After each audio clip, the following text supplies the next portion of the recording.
punches now. This goes Big Sam. Looks to hold. Ric Flair has got to go all out now. Big top by Ric Flair. Sam Adewale in definite trouble. Both men were hurt by that exchange. The figure 4 leg lock of Sam Adewale. He reversed it, hurting Ric Flair. Ric Flair's going for it again. He's going to get him. He gave that war cry of his, but Sam Adewale pulls him over. The title nearly changed hands. See that? Ric Flair looked up. He thought it was a 3 count. He had to check to find out Dunbar. Coming off the rope. Body block. Ric Flair jumps over his man. Sam Adewale ready. Pulls his man back over. Here he goes. 1, 2. He can't only pick up by Ric Flair. This could be the night, Dunbar. Big Sam Adewale. Determination in his face. He's taking victory now. A reversal by Ric Flair. Throws it back. Sammy Seth is down. Sammy's down and out of the ring. Right here on the timekeeper's table. Sam Adewale and Ric Flair. Nobody knows what's happening here. Ric Flair got Sam Adewale. Sam goes to the ropes. It's a reversal. Ric Flair is going down. He's down for 1, 2. It could have been a 3 count, but Jerry Sampson was nowhere around. Sam Adewale once again on the offensive. Picks his man up. It's going to be a back suplex. A suplex on Ric Flair. And Ric is out. That's the line. It's over. 3, 1. Ric Flair just barely kicked out of time with Sammy Sampson. Ric Flair with enough versus the mind. It's a hold on to it. That was it. Nail. Big Sam had his hand for at least a 4 count. I'll tell you something. This match has gone back and forth. Sam Adewale is turning. Let's go to a commercial, folks. We'll be right back. We'll keep you informed. Stay with us.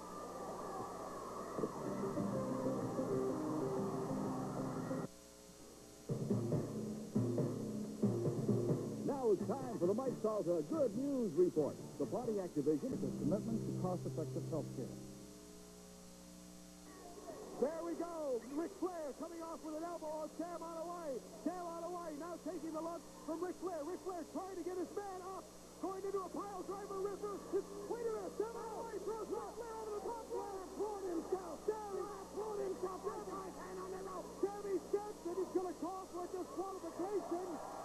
As it over the top rope. Disqualification of Sam Adewale. Ric Flair is going to retain his title ripper. You look at the rerun. Flair grabbed that top rope with his hand, Dunbar. I don't know how he did it, but he went over the top rope. That's all referee Sammy Sampson saw, so he called it the way he saw it. It was an over-the-top rope disqualification of Sam Adewale. And let's go right now to the locker room and see if Sonny's there. Sonny, you're in the locker room. Tell us what's happening back there. Ladies and gentlemen, again, Sonny Ross in the locker room. Moments after this match here with champion Ric Flair with me, Sir Mad Max, want to get your comments on what's going on with the championship match and what's going on in wrestling here. Well, first, let's talk about me. Now, I'm telling you what, you people all think I'm mad. I'm a very sane person. Sane from the actions that we've seen? Those actions are none other than a man willing to take the risk to be a champion, which I am. I now am the Polynesian, half of the Polynesian heavyweight championship tag team. Well, wait just a moment here. Now, how can you say that with a straight face? There's no discriminating against who holds the belts, and I hold the half of the belt, and Supermax holds the other half of the belt. Now, hear me out. I don't want you people thinking that I'm mad. I'm a very calm, sane person. Now, first of all, I beat 16 of the biggest, toughest men in professional wrestling. They came at me with everything they had and couldn't put me down. I won a 1986 Triumph Spitfire, which I promptly sold and invested in some fine jewelry. Then I come back. I beat both the two Samoans in single matches. Then I come back. I bring my little baby brother, Supermax, over to these islands out of the goodness of my heart so you people can see two fine wrestlers in the ring at one time. And obviously, we won the belt. Well, that's yet to be determined. Now, let's talk about Ric Flair's match. There's another true champion, a man who goes to the limit. He takes everything to the max. There's a man.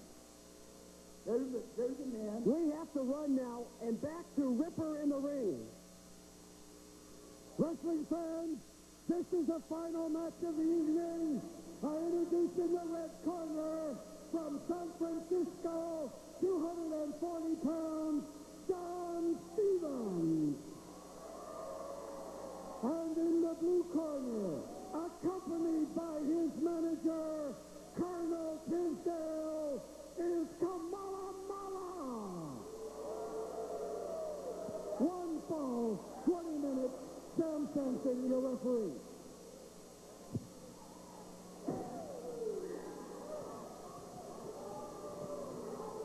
Well, look at this, ladies and gentlemen. I must stand about 6 foot, 2 inches tall, must weigh around 300 pounds, and they call him Kamala Mala. He comes from Kenya. And I don't know, I've never seen such a strange visage in all my life. He's a strange man. He's got an unusual face paint, and I don't know how anybody can communicate with him. He's going to go up against John Stevens in this match. I wouldn't want to be in Stevens' shoes right now at all. Well, I can tell you right now, Dunbar, I don't know who this Colonel Tisdale is or where he gets them, but he's got some wild and mean wrestlers. This guy's very unorthodox, and the Super Max and the Mad Max that we saw out here earlier are really unreal. Well, I tell you what, there he goes. Immediately, Don is trying to fight Kamala Mala. Kamala Mala is doing something strange. He's turning him around and screaming something in an unknown tongue. He's turned this one around immediately. Kamala Mala immediately howling. Did you see that move? Right, it's like he was a feather. I've never seen anything. This man is huge and muscular and fast. Kamala Mala, the strange man out of Kenya. I'll tell you something, I've never seen anybody do that in my entire life. He flung him across the ring like he was a feather. Nothing whatsoever. Oh! What a back body drop. What is that funny noise that he makes whenever he does that, Dunbar? I don't know, unless it's he's saying John Stevens in his native tongue. Every time John Stevens gets close to him, he yells and he takes the advantage. I'll tell you something, there's a lot of grappling going on, not too much in the area of scientific wrestling by Kamala, but I guess when you're that size, you don't need to wrestle that much. Pushes this man into the ropes, throws him off. Stevens takes a huge chop that levels him. And the Colonel is standing in the corner there, smiling and grinning. What a devious man he must be. And I'll tell you something, this Colonel, I don't know where he gets these guys, but he's got them there. That 510-pound behemoth of his. And now this strange thing. Look at this, Kamala Mala. He's just working on John Stevens. Oh! That headbutt could have split his skull right open. Stevens goes in with a force that shook the entire ring. Must have moved it out 6 inches, Ripper. Kamala Mala working with a series of short kicks into the chest of John Stevens. John Stevens not able to make any headway here tonight. Is being thrown from pillar to post. He's now flat on his back against the turnbuckle as Kamala Mala is definitely in charge of this match. Going for his man, grabs a hold of his arm, applying pressure at the pressure point, now visibly choking his man. Referee Sammy Sampson looking at, I guess it's not directly across the throat, so he's working his man, and that's fine right against the top turnbuckle. Sammy coming in now, trying to check to make sure it's not a blatant choke. Throw Stevens against that other turnbuckle. Oh! Did you see that? 300 and some odd pounds right into the corner, and he come right across there like he was one shot out of a cannon. Look at this. Here. Oh! Just 6 feet in the air. 1, 2, 3. He's not going to get up from that one, I tell you. That's about it. Boy, there is no way that he could have gotten up from that one there. And there he is. I got to say, your winner, Kamala Mala. And I'm going to see if I can get up there and talk with Kamala Mala and also the manager, John, Colonel John, and see if I can get over there and see him. He dispatched John Stevens real quickly and is now shouting at some of the spectators here. We'll see if we can get over to him in time. I don't believe this. This man is absolutely a monster. There's no way that John Stevens even had a chance. Colonel John Teasdale, we just saw what your man did to John Stevens. It was incredible. He is all savage. There's no mercy. Kamala Mullah, where did you find this apparition? On the plains of Kenya. But how can he come over here and wrestle? How do you communicate? Does he speak English? No. He speaks out a word. What a strange apparition. I can't believe that John Stevens, who is a very highly qualified professional wrestler, he was throwing him around. Qualification is going to take and help a wrestler against this man. So his strength is enormous. So he lived in the jungle. I'm gonna ask you one thing. We have a lot of top wrestlers here in Hawaii. Okay, is he going to be here for any length of time? That's right. I'd like to coming in and out all the time. We're going to wrestle him all over the world. I'm going to tell you.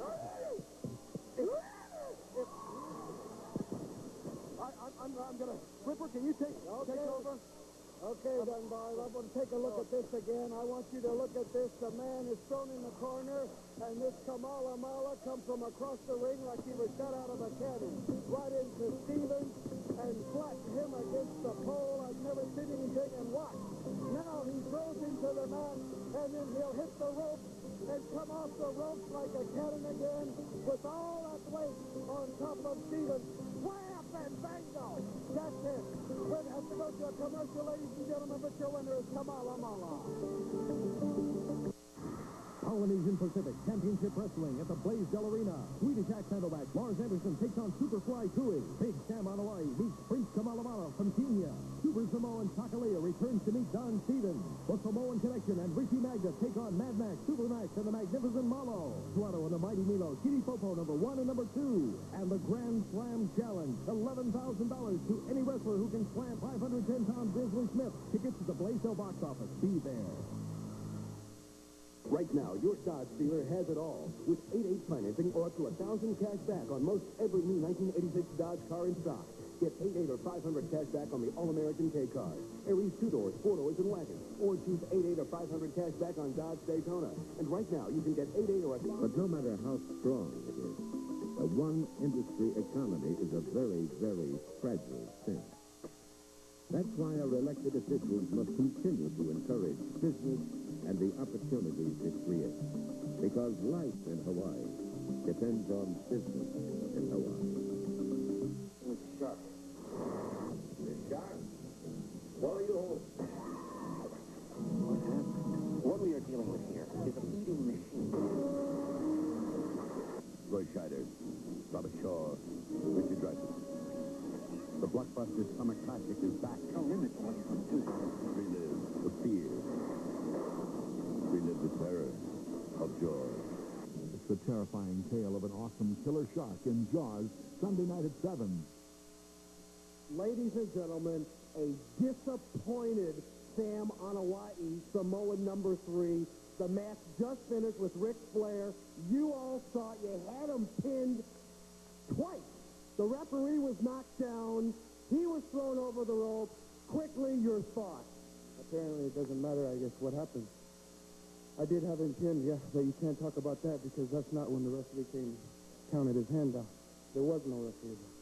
I don't know if it's my fault why there wasn't, but all I know is I put, 110% of what I had into it. I thought I did good. You had him down. You had him down. You could have counted to 20, and you had him down 2 separate occasions. Evidently, you attempted to get out of a suplex. He went over the top rope. The referee counted a disqualification. But we all thought you had him beat. We thought that was a big... Wait just a moment here. What are you doing in there, Colonel Teasdale? Samoan free, my boys is going to smother you. Wait just a moment here. This is an interview with Sam Anoa'i. Now, what are you even doing in here? I'm in here because we want to take and let the wrestling world know that we're number one. Who's number one? We're talking about Sam Ottaway here. Wait just a moment here. Wrestling fans, I don't know what's going on here. Wrestling fans, this is absolutely... Wait a minute, get security in here. Let's cut up to a commercial now, ladies and gentlemen.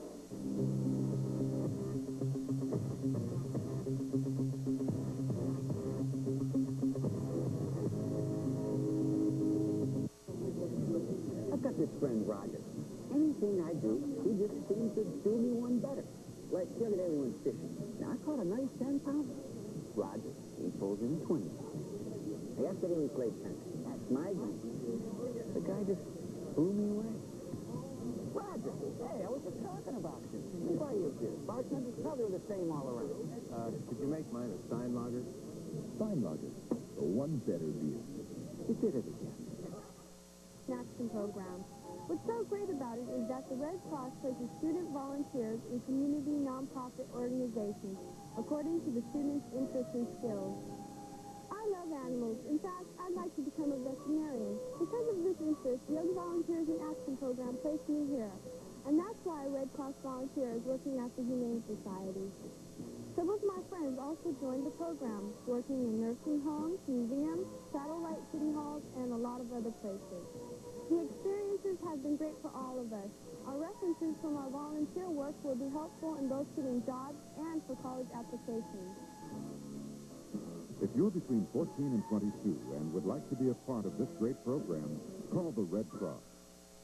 In every third home in Hawaii, there's a child or adult with a serious mental illness. The Mental Health Association urges us all to seek help early if we have mental health problems. In addition, we can help others by understanding and accepting community programs which do the best job of helping people recover from mental illnesses and live more fulfilling lives. The Mental Health Association in Hawaii is opening doors to help by working to improve mental health services for us all. Join us, won't you? Call us today. Wrestling fans, I don't know. I have never seen wrestling crazier. I don't know what's going on with wrestling. All I can say is we had an interview with Sam Ottaway, Samoan number 3, Colonel Teasdale, Prince Kamalamala, and his other hitmen came in here and completely destroyed this locker room. And Sam Ottaway, and maybe you can follow me, Sam Ottaway, what are your thoughts right now with Colonel Teasdale? I don't even have any thoughts anymore. I don't even know how to think anymore. You know, sometimes you try to do things that you think you try to abide by the book sometimes and do some things right. I don't even know who is this Kamala man and this big, fat 500 pounds. I don't know who he is either. Hey, brother, this is professional wrestling. I came in here to do one thing, and that's kick butt. If they want me anytime, any place, I will face them one at a time. You have 2 men, I can bring 2 men. You forget, I am Samoa number 3. That means there is 2 more behind me. You won't be able to come up in my place and do anything that I don't want you to do anymore. Because from now on, brother, there will be somebody behind me, someone watching my back, and just don't you forget it. Ladies and gentlemen, you saw Samoan number 3, Sam Ottaway. He was attacked by Colonel Teasdale and 2 of his henchmen. You'll see more of that. And back to you, Dunbar. The Grand Slam continues. This mountain of a man, 510-pound Grizzly Smith, has offered a cashier's check of, let me get this right, how much? $11,000 to any man that can take me to here and slam me to the canvas. Any professional wrestler. Now, Colonel John Teasdale has had this offered, and I understand that there have been guys like Hulk Hogan, Big John Studd, and just recently, Junior Maivia tried it, and he failed to lift you off your feet. Right. But we have somebody here who may just get that $11,000 in the form of Don Stevens. Don, do you think you can take him off his feet? You better believe it. I've been working hard and every day in the gym, and I can take him off his feet anytime. He looks like a country boy just like me, and I can take him off his feet. I know I can. Well, I'll tell you something. $11,000 is a lot of good incentive. Let's get you guys out here in the center of the squared circle, and we'll see if Don Stevens can lift 510 pounds into the air. Here we go. Okay, Dunbar, I can tell you right now, Stevens is a little bit bigger than Peter Maivia Jr. He might have a better chance. He's getting down a little bit lower to get the leverage in there. He had one foot completely off. It's a good chance. Now, if he can get this guy moving, he's going to be okay, Dunbar. Uh-oh. I think he's got down lower for a little advantage, but I don't think he's going to make it. The guy's just too big, Dunbar. He's awesome. Grizzly was just kind of chuckling to himself as if Don's going to give it one more try, though. Grabs the leg. Start. Oh, he's putting all he's got into it, Dunbar. I'll tell you something. This is what they call an immovable object. I got to say something. Don, you've had your 3 tries at it. What do you think? 510 pounds is a lot. You tried hard. Well, Grizzly offered to shake hands, but I don't think Stevens I'll tell you what, wants to shake maybe hands. there'll be another time in the future, Don. Well, good. I'll try again. Okay, all right. And Grizzly, I guess you still got the $11,000 check in your pocket. But we got another person who's going to be in line, and who knows, one of these days you just may go off your feet. We'll pay the $11,000. Stay with us, folks. More wrestling action coming your way. Ladies and gentlemen, Sonny Ross, you've seen an exciting program. With me, I have the distinct pleasure.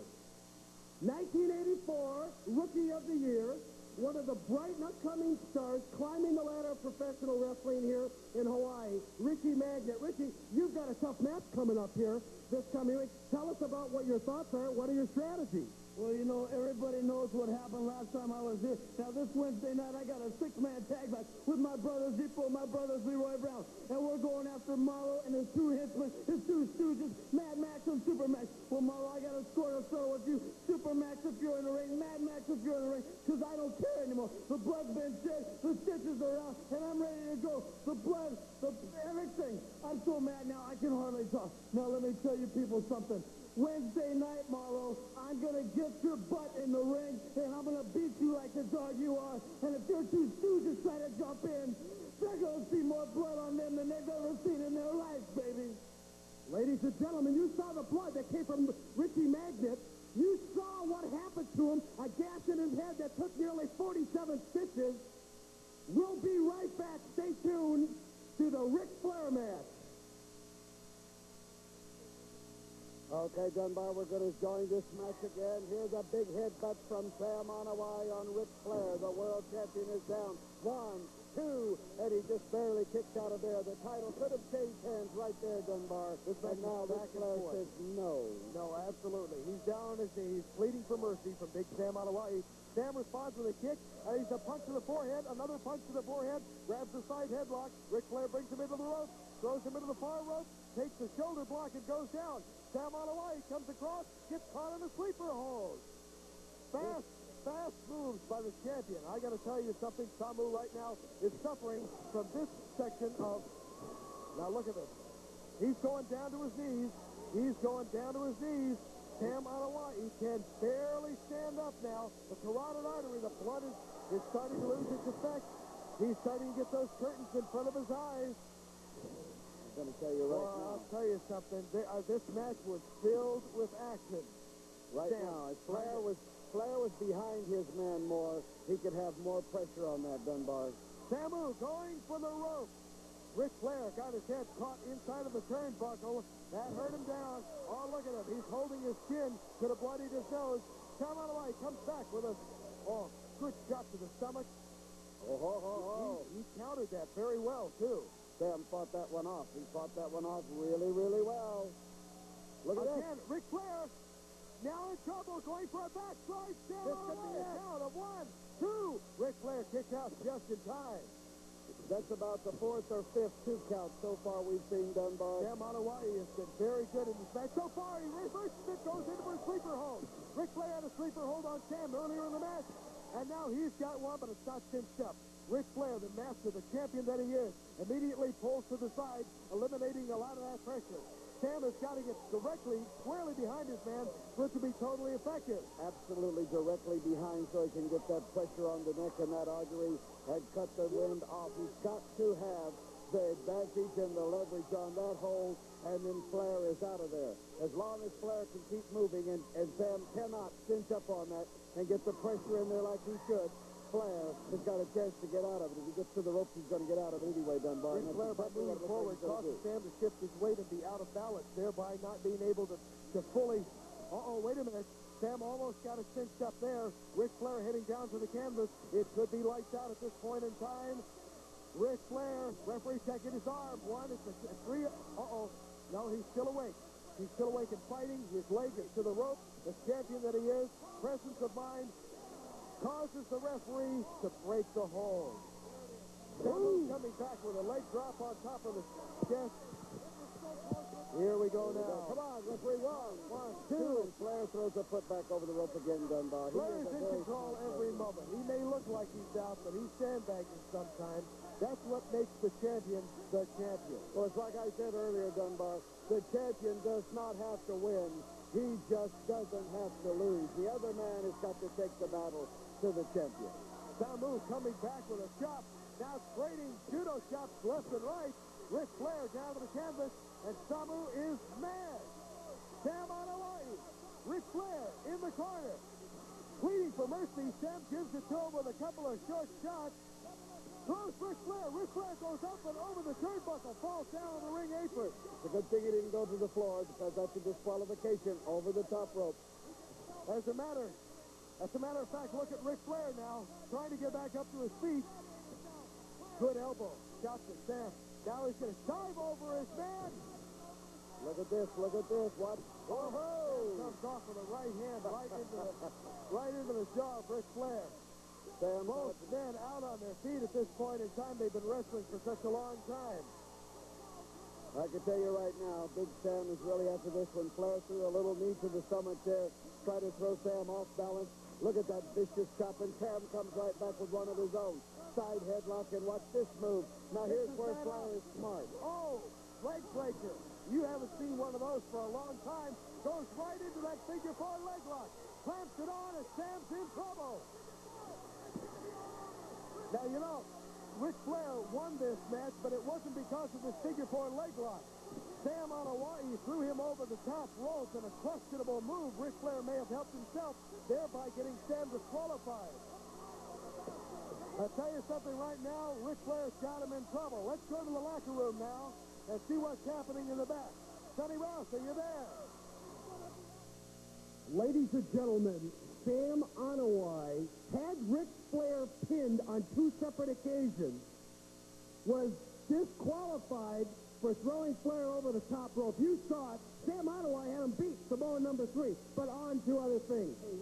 On KITV. Serving Kaneohe and all Hawaii, this is KITV. We're working for you at Channel 4, the Shamrock Broadcasting Station.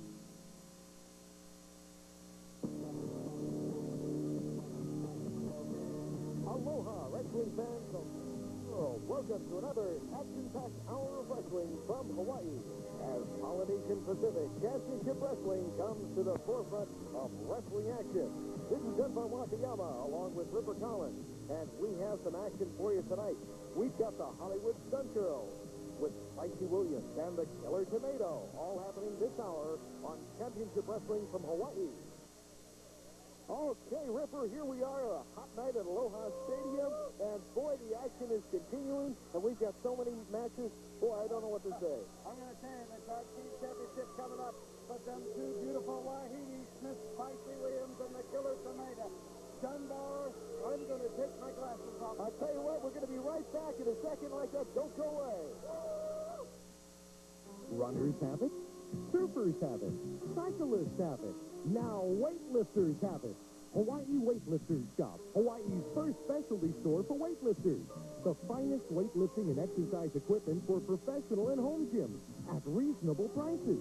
From necessities to accessories, you'll find it all here. We've got everything you can think of and more.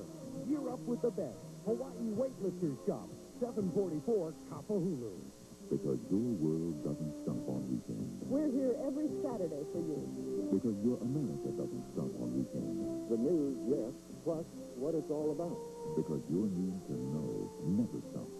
News doesn't stop on Sunday, and we're here to bring it to you. ABC News. This weekend, every weekend. Get Get an update on today's news. Watch World News This Weekend tonight at 5, followed by KITV4 News at 5:30. We are working for you. Ladies and gentlemen, the action continues. Polynesian Professional Wrestling, the major league of professional wrestling, Aloha Stadium, a hot and wet summer night here. Ladies and gentlemen, with me we have the most famous entertainer in the Hawaiian Islands, who will be our guest ring announcer for this very special match. Ladies and gentlemen, a big welcome for Al Harrington. Thank you, Sonny. How about a nice hand for Sonny? Hey, this is what we've been waiting for all summer night long. This is what this wet, hot summer night in Hawaii is all about. Ladies and gentlemen, two of the most beautiful girls that you will see in your life. First of all, we got Killer Tomato. Killer Tomato coming down the ramp now. Killer Tomato. Holy cow. I don't think I would want to be pressed by her. And then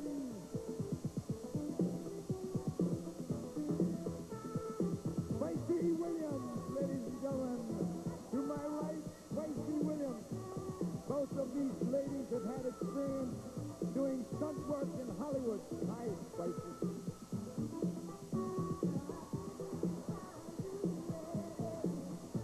It's a hell of a job. Would you do? Spicy Williams. How about a nice hand for Spicy Williams, ladies and gentlemen? Stunt woman, actress in Hollywood. Killer Tomato. Oh, yeah. Okay, ladies and gentlemen, So we are this now will be looking the at two match lady that we've been wrestlers waiting who for, are Lee. Hollywood stunt girls. And that's the Killer Tomato, the blonde bomber. Woo! And there she is, Miss Spicy Williams. Is she beautiful? You know, she pressed 225 pounds, and she was seconded by Jeff Magruder.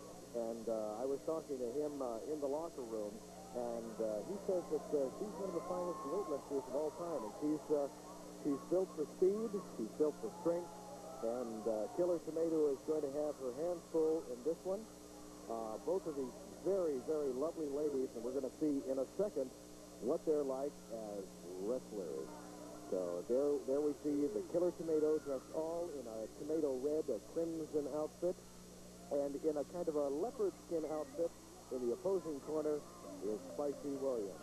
There's the bell, and it looks like we're going to have action in the center of the ring. The instructions are being given now by referee Sammy Sampson, talking about hair pulling. And I don't think that's going to do any good, Dunbar. Uh-oh, look at that. A hand of friendship by Spicy, and just when it was about to be accepted by the Killer Tomato, she pulled it away.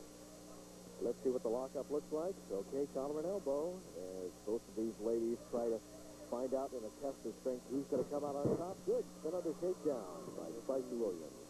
Nice little move there by Spicy. These are two very tall, statuesque ladies. I would imagine they stand around 5'7", 5'8" inches tall. I don't know. Twisting wrist lock now, being applied by the Killer Tomato. And she looks like she's enjoying it, too, I'll tell you that. Oh, look at this. That's a nice move, Dunbar. That's a nice wrestling move by the Killer Tomato. Breaking up now, Spicy Williams. Referee Sammy Sampson. The arm stretch is a very, very painful hold, and it's being applied very, very well now by the Killer Tomato.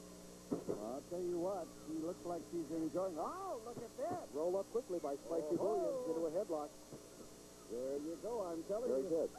For every hold, there is a counter hold, and evidently Miss Spicy knew it. But then right back into a head scissor while the Killer Tomato put Miss Spicy into a nice little move. And look at this. Spicy Williams trying to get out of it, but she's got it cinched up around her neck. She's going to have to do something else. Maybe get to the ropes or something.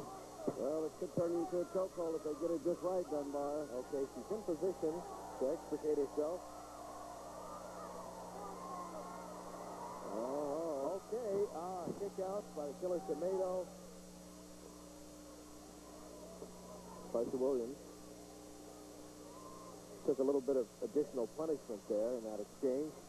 Against the rope, Killer Tomato unleashing a series of forearm legal maneuvers. Not exactly on the rope, not exactly ethical. Throws into the rope, comes off. Spicy Williams hit it real hard on that one. Did you see that move, Dunbar? She come off of there just like she was going to hit someone with a hammer. And right back in the ropes. And look at Spicy Williams comes up with a knee right into the chest area. And the Killer Tomato is down right now. She caught one right in the breadbasket. Look at this, a side headlock. Side headlock being applied extremely well by Spicy Williams. Bringing her over towards the turnbuckle, towards the rope. Nice takedown. Nice takedown by this Miss Spicy Williams. Using a little bit of hair there for added leverage. Again, another takedown. Did you ever know a woman, Dunbar, that didn't use a little hair now and then when they got in the cat fight? No, as a matter of fact. They use that hair, and once in a while they've been known to use those fingernails too. Look at Spicy Williams. Whoa! Take over again. That was a nice little move. Holding on to a very, very powerful side headlock. Using the pressure up and down. Whoa! Hip toss by Killer Tomato. That was a nice move. Flat of the foot. Legal maneuver. They're going for the right there. She's a handful of hair right in there to help her. Into the turnbuckle. Grabs her in a head scissors. Walked right into that one. Killer Tomato is caught in that head scissors. Spins her over. Takes her down. That was a nice little move. It's an unusual one. I haven't seen it before, but Spicy Williams getting her possibly into a Boston Crab. Or is it going to... flips her right over, heading towards that bottom turnbuckle. A handful of hair. What did I tell you? Spicy Williams in command of this match so far. Flying there down to the canvas again. Using a series of moves, one after another. Into the turnbuckle again. Looks like a monkey flip coming up. Well executed. Get right on top of her. Let's see here. 1, 2. Throwing off after 2. Killer Tomato, hasn't been doing as much as I thought she would at the beginning of the match, but she's liable to turn it around any minute now. Well, knowing the Killer Tomato, she didn't get that name from being a nice lady. That physical bodybuilding tradition, she's picking up that funnel of Killer Tomato, heading over towards the rope, dropping her neck right on the top ring rope. Ring carries her over to the top turnbuckle, lays her on that top ring rope. Oh, look out. Killer Tomato being choked briefly. Drops her right down in the corner. I can't believe that, Dunbar. She picked that lady up and walked all the way around with her. Can you imagine that? I couldn't do that. And then set her on the turnbuckle. And why she got her there, she didn't want her there. She knocked her off. Spicy Williams pushing away referee Sammy Sampson, saying, hey, get out of my way. I know what I'm doing. Drop kick from behind. Spicy Williams took that in the small of the back. She felt it too. Killer Tomato now on a rampage. Grabs the side headlock. Using a lot of pressure there. Well, you notice she's got it close in. She's using an extreme amount of pressure. Look at this. Fireman's chair turnaround. Spicy Williams probably very dizzy from that. In the center of the ring. Notice immediately she turned to her stomach to avoid a pin. Side headlock again by the Killer Tomato. Killer Tomato working on that side headlock. Bulldog! Did you see that? A standing bulldog. Well, I can tell you this. This is not two of the fastest lady wrestlers I've ever seen, but they are very methodical, and they know what they're doing. Look at this hold here. She looks like she's choking her with her own arm in there. It's true. No, it's a give-up. She gave up. She capitulated in that hold, Dunbar. I don't understand. I think the arm was across her own throat in there. It could very well be. Killer Tomato is the winner of this contest with an unorthodox hold.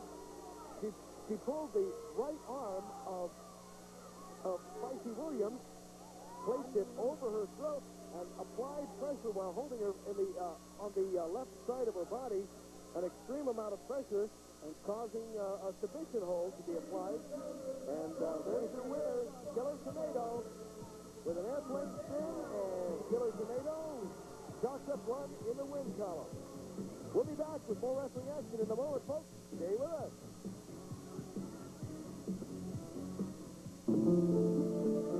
In 1983, it was hailed as the most watched program in television history, as emotionally compelling as Roots. Hear the New York. Wrestling fans, the action continues. Polynesian Professional Wrestling Hot Summer Night Aloha Stadium. This match is for the Polynesian Tag Team Championship. Ring the bell. Ring the bell.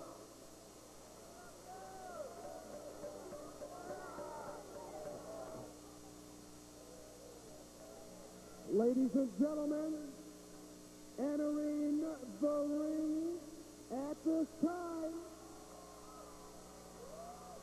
former Polynesian heavyweight champion with a combined weight of 547 pounds. Ladies and gentlemen, let's have a big round of applause for Farmer Boy Ipo and Leroy Brown.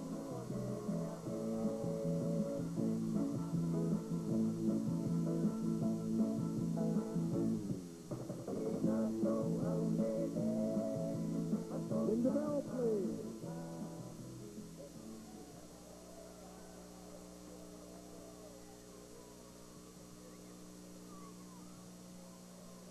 This match is for the championship. Farmer Boy Ipo and Leroy Brown, who successfully defended their championship many, many times. And we are waiting for their opponents to enter the ring at this time.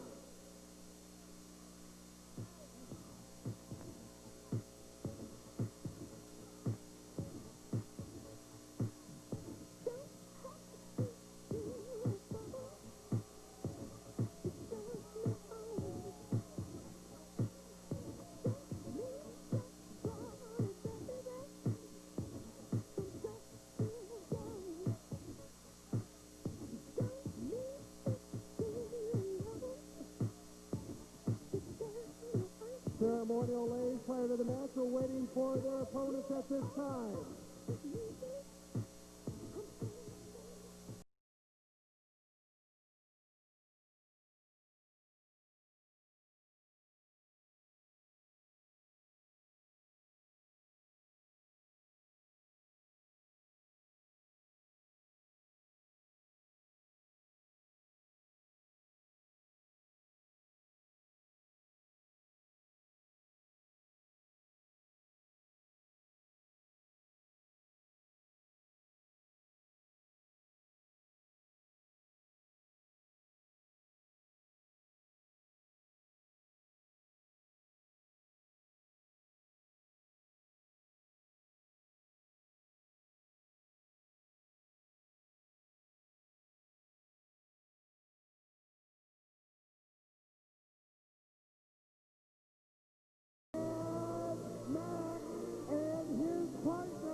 Ladies and gentlemen, this is for the Polynesian heavyweight title. The 1 hour time limit. Third man in the ring, Sam Sampson. All right, here we are. I'll tell you right now, Mad Max is wanting to get into the smaller ring, which is for the cage match later. And Farmer Boy Ipo and Leroy Brown are in the other match. There seems to be a little confusion here as to which match they want to go into. But there's two rings set up here for the reason the cage will not go over the larger ring. It will be held. It looks like Farmer Boy Ipo is ready to go into this match. Oh, he's going to the other ring, and they thought better about it, and they're heading out. I think they've changed their mind. They really don't. I think they're confused in their Dunbar. Mad Max and Super Max, I wonder sometimes, I wonder if they're really all there. Why did they call him a Mad Max? I don't know. Well, I'll tell you something, Ripper. We've got a lot of action coming up our way very, very shortly in this match. And, of course, the big cage match You know, Joe Pedicino is with us here. Joe, you're the official keeper of the keys. Is that right? That's right. I will be keeping the key for the cage match later to come, and I'm going to be sitting here with you guys watching this match. You know, on Pro Wrestling This Week, we follow the top wrestling from anywhere in the world, and that's why we're here at Aloha Stadium. And I've been asked to hold the key in this big championship match, and I'm going to make sure that nobody gets in or out of that cage that's not supposed to. Well, it's a pleasure to have you here from Pro Wrestling This Week. I know you and Gordon Stoley are taking care of the announcing duties back there, and we really appreciate having a guy your caliber here at ringside with us, because this is going to be an action-packed match, believe you me. Well, actually, this match is for all the marbles. This is the championship match, and the prestige and the money. All right. Let's find out what's going to happen here as the bell is rung and we're getting set to square off. Trying for a hip toss, but not able to achieve it. Supermax. Farmer Boy Ipo ready to level those Savat-like kicks. Top wristlock now, well applied by Farmer Boy Ipo. The advantage is on Supermax, who has the additional height. Strutting around the ring now.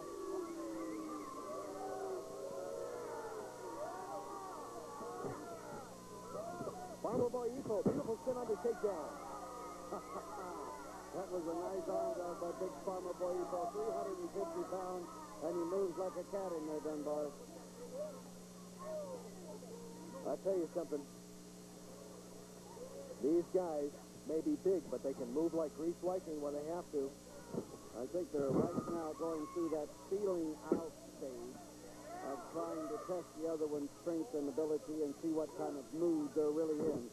But the Polynesians, you can't never really tell that by looking at them. The only time you know when they're mad is when they start swinging and don't stop until you're down and out.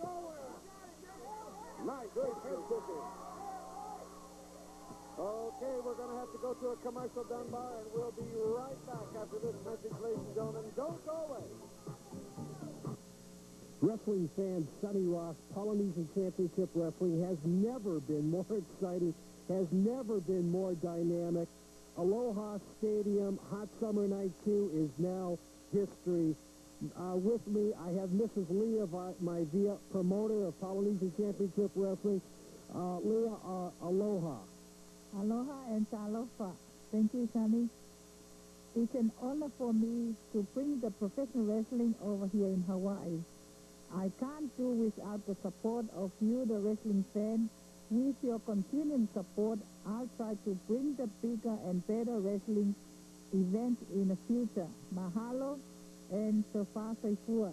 Ladies and gentlemen, Polynesian Championship Wrestling has never reached the heights that Mrs. Maivia has brought it to. I want to talk for just a moment on the 8th of October.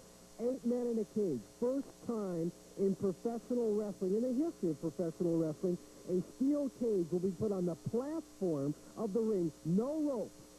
Lars Anderson will be there. Maniac Mark Lewin will be there. The Sheik will be there. And the amount of contacts that come in from all over the world of the different wrestlers that want to be in is unbelievable. There also will be a very, very incredible match coming up. King Jerry Lawler against Uncle Elmer.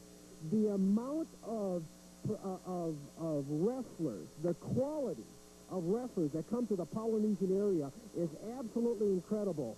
And I'm telling you, I'm excited. On the 8th of October, 8 men in a ring is going to be the most exciting and dynamic wrestling event I think that has ever come to the Hawaiian Islands, and possibly the most exciting wrestling event that has ever been in any place in the world. I've been commentating professional wrestling for quite some time, and I know that Mrs. Maivia has put together quite a dynamic card. Remember, 8 men in a cage. The only way you win is to get out. The question is, who can get out? You're talking about Maniac Mark Lewin, who just got off a suspension. You're talking about the Sheik, who throws fire. You're talking about Lars Anderson, the Polynesian heavyweight champion. The action will be phenomenal. You saw Aloha Stadium. You saw what's going on in Polynesian Championship Wrestling, and it has been very, very dynamic and very, very exciting. I know that I'm going to be there, and I know that you're going to be there. So we'll see you at the matches, and aloha. Okay, Joe, here we are back. I'm telling you, Dunbar, during that break, Dunbar twisted his ankle, I think. He's gone to the back, so you're going to have to finish this up. If you're here at Hot Night at Lower Stadium, and right now, for my pleasure, it was a bad fall. He got up to talk to me, and the next thing I knew, he was laying down on the ground. Well, he'd be all right, I'm sure. He just looked like he twisted his ankle, and right now, Farmer Boy Ipo is in there with Mad Max.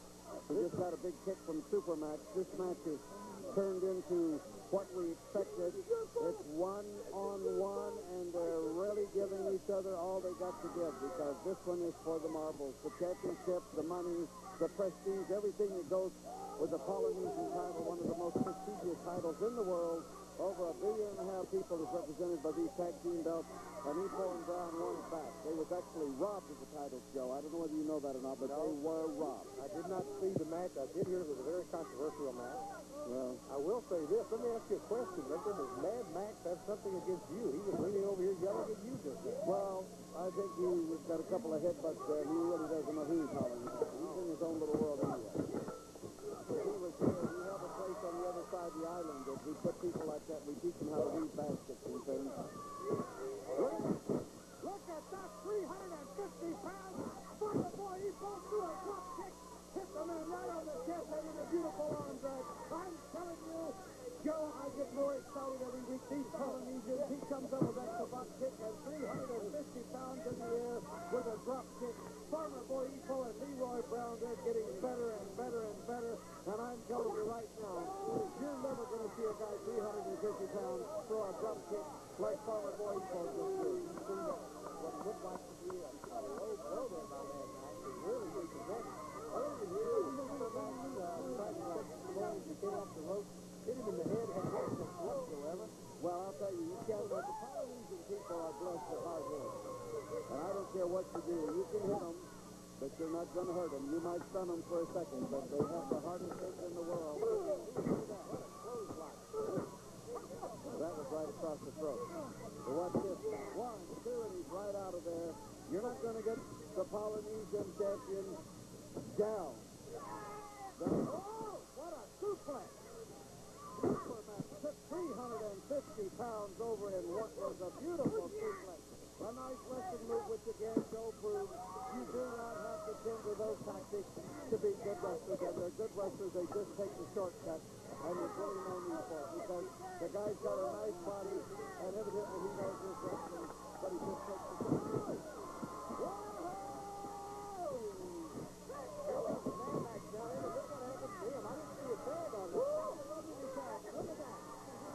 Here we go.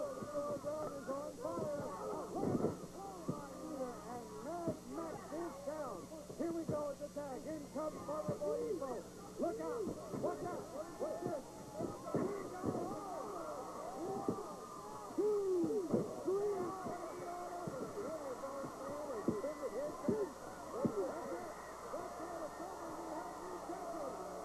The Samoan Connection has done it. Representing the Polynesian title. Farmer Boy Ipo and Leroy Brown. They have done it again. They are the champions. There'll be no rock. Oh, we'll be back after this commercial, but your winners are the Samoan Connection. Stay tuned, ladies and gentlemen. Woo! I'm telling you, there's not going to be a robbery tonight. They won those titles back. What a move. And Mad Max actually got pinned by 3 men because his own partner came in with an elbow. His own partner gets in a chair. Champion. Mad Max not very happy. Oh, look at that. Okay, we're going to commercial. Stay tuned. We'll be right back. He attacked his own partner.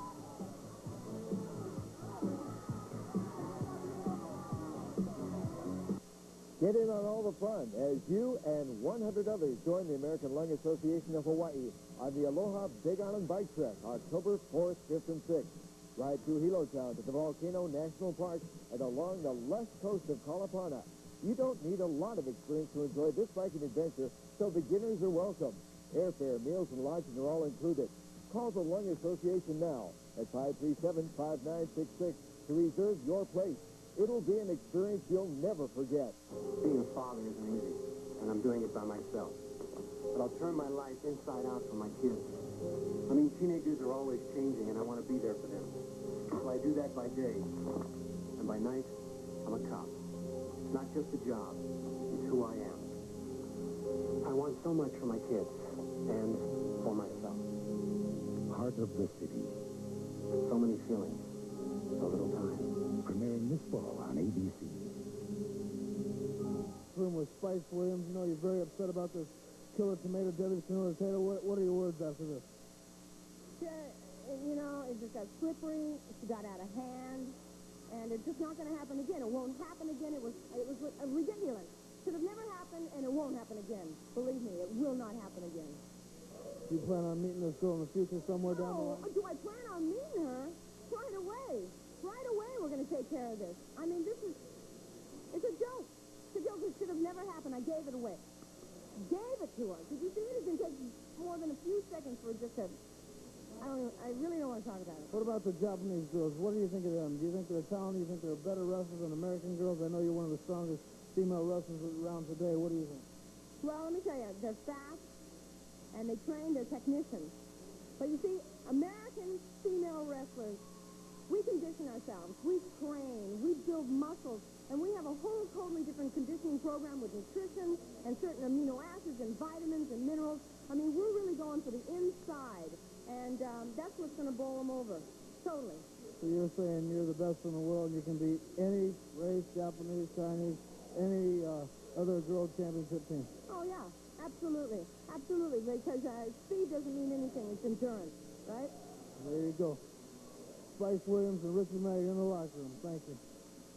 Hello, everybody. I'm Rick Randall, and thank you for joining us on this beautiful, sunny afternoon in December. We're here at the Saitama Prefecture, where we're about to witness some of the most, exciting wrestling matches you've seen in a long time. It's probably Japan's most popular sport. If it isn't, it's going to be real soon. And hang on to your seats, because some of the matches coming up today are very exciting. We're going to go to the ringside now with our next match of the day. Please enjoy. Hold on to your seats. It may be cold outside, but it's going to get real warm in here. Let's enjoy it. Yeah. It's not unusual here in Japan for the crowd to throw things into the ring. Now we're about to get underway. The bell is sounded. This starting things right off there is Nakamai throwing their boots to the back and more into the back. They're down in the corner now. You can see Nakamai has her opponent into the corner. Now they're off the rope. Oh, with a body slam right back onto the mat. And another full body slam with the press, but no count. They only get the count of one before they continue on here. Again, like I said, this is going to be an interesting match. This Nakamai is one of the bad girls. You can see she goes right at it. She's not messing around here with this program. And Aso is now taking the brutal punishment of this rather large blonde-haired girl. Now Aso returns some of the punishment there as she throws her opponent to the mat. She body slams and throws. And now the crowd is quieted down somewhat. Even though Nakamai is one of the bad girls, so to speak, this crowd finds she's one of the more popular girls with the crowd. There's an arm bar, and that's got to be painful. You can see it etched on this girl's face. She is hurting. A lot of pain there to the shoulder. Nakamai has her working away at that right arm as Aso is trying to wiggle her way around to the ring, get to the rope or something. You can see Nakamai there still working away at that arm.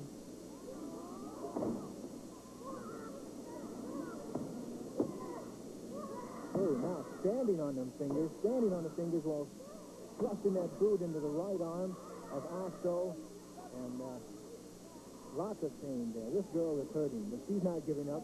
You see the ref there asking you, give? No way. I'm going to stay in this thing right to the end. Aso now back with a little bit of punishment of her own with the body scissors. Working her way up to the head. Wants to get Nakamai into a little pain herself there.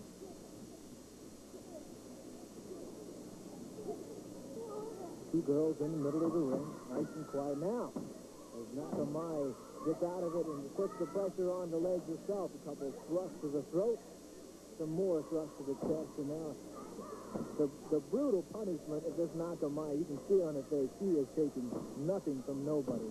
A mean, determined look. She is out to beat her opponent at any cost. At any car. Another knee to the chest area of her opponent, Osto. Osto in trouble now. There she goes, throwing her across the ring with the hair. This is something that stateside wrestlers will not put up with. Over here, it's not unusual for the girls who are there. Now, Osto seems to be putting on the pressure. A little back pain there for her opponent, Nakamai. You can see she's saying, no, I'm still in this. I give up for nothing. A toe hold now, putting the pressure on the legs. Some very powerful legs of Nakamai. A little more hair pulling. The referee says you can't do that. One thing about these female wrestlers with all that hair, it makes a real nice handle, as you'll see here. Now a couple times he breaks and maybe go at it again. The crowd is very quiet. They're waiting for this blonde bombshell to explode, and they're expecting it. But it seems that Osto, again, is there. There you go, a body attack that, again, you can hear from way over here. Osto is taking control of this man, and I'm really surprised, again, with the ropes, got out of that with a near pin. Now, Nakamai takes her opponent, Osto, into the ropes, a foot to the chest, and now Nakamai, as we expected, is starting to explode. You can hear the audience now saying they're cheering for Osto, the good girl, I suppose, in the ring. More arm bars, some throwing. Osto bridges her way out of that near pin. Gets one, count of one. The ref says 1, 2, 3, and that's it. We've got a winner. Ladies and gentlemen, Aloha Stadium, hot summer night. This is the co-main event. Ladies and gentlemen, in the cage for the Polynesian heavyweight champion, before I introduce the combatants for this contest, let me say that with us is Joe Pedicino from Pro Wrestling This Week. He holds the official key to lock the door, to allow the wrestlers to go in, and to allow the winner to get out. Ladies and gentlemen, this is for the Polynesian Heavyweight Championship.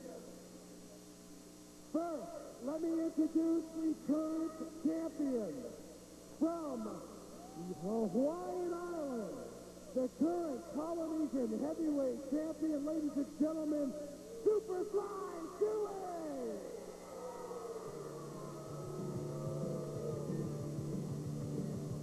And the former heavyweight Polynesian champion, the brother of Ole and Arn Anderson, known throughout the world. Ladies and gentlemen, let's have a big hand for Lars Anderson! This is a championship bout. Third man in the ring, Sam Sampson. Okay.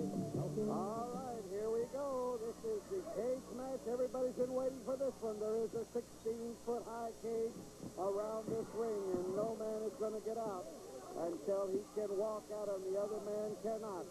Joe, my friend, is here from Pro Wrestling This Week. He just officially locked the cage, and he has the official key to that cage, and no one is going to get in. He has the only key, and when it's all over, the referee tells him to open up, then he will open up the cage. Ripper, nobody gets in that cage or out until this key goes back open. Well, look at this right now. They're right in the cage. This cage is one of the You got to make these slow down. in the world. I tell you right now, you can get hurt in this kind of match. You can get cut in this kind of match. It looks exactly like what's happened to Dewey right now. Had his face inside that cage wire. And that's what I got. Chain link fence, Joe. I tell you. 16 feet high with a chain and a big padlock on the gate. No one's going to get out until the referee says open up that gate. I tell you something, Ripper, if you've ever worked with chain link fence, you know how easy it is to hurt yourself. Imagine having somebody else do it to you. Well, I'll tell you right now, as we can see, Lars is going right after Superfly Dewey. He is going right after with everything he's got, and he's got Dewey into trouble. He's got his head busted open right now. Uh-oh, uh-oh, uh-oh. Dewey just whacked him with something. Looked like right in the eye. Uh-oh, and here goes Lars. Oh, my God. He stopped him. Look at his arm up. He Good put move. his arm up. He's been in these cage matches before. He knows you have to watch yourself because this cage can cut you to bits. What has Tui got on his hand? Tui has on a glove.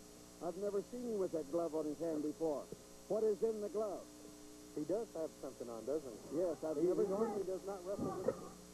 I have never seen him with that glove on. And this, as you can see, fans, that is a 16-foot high steel cage.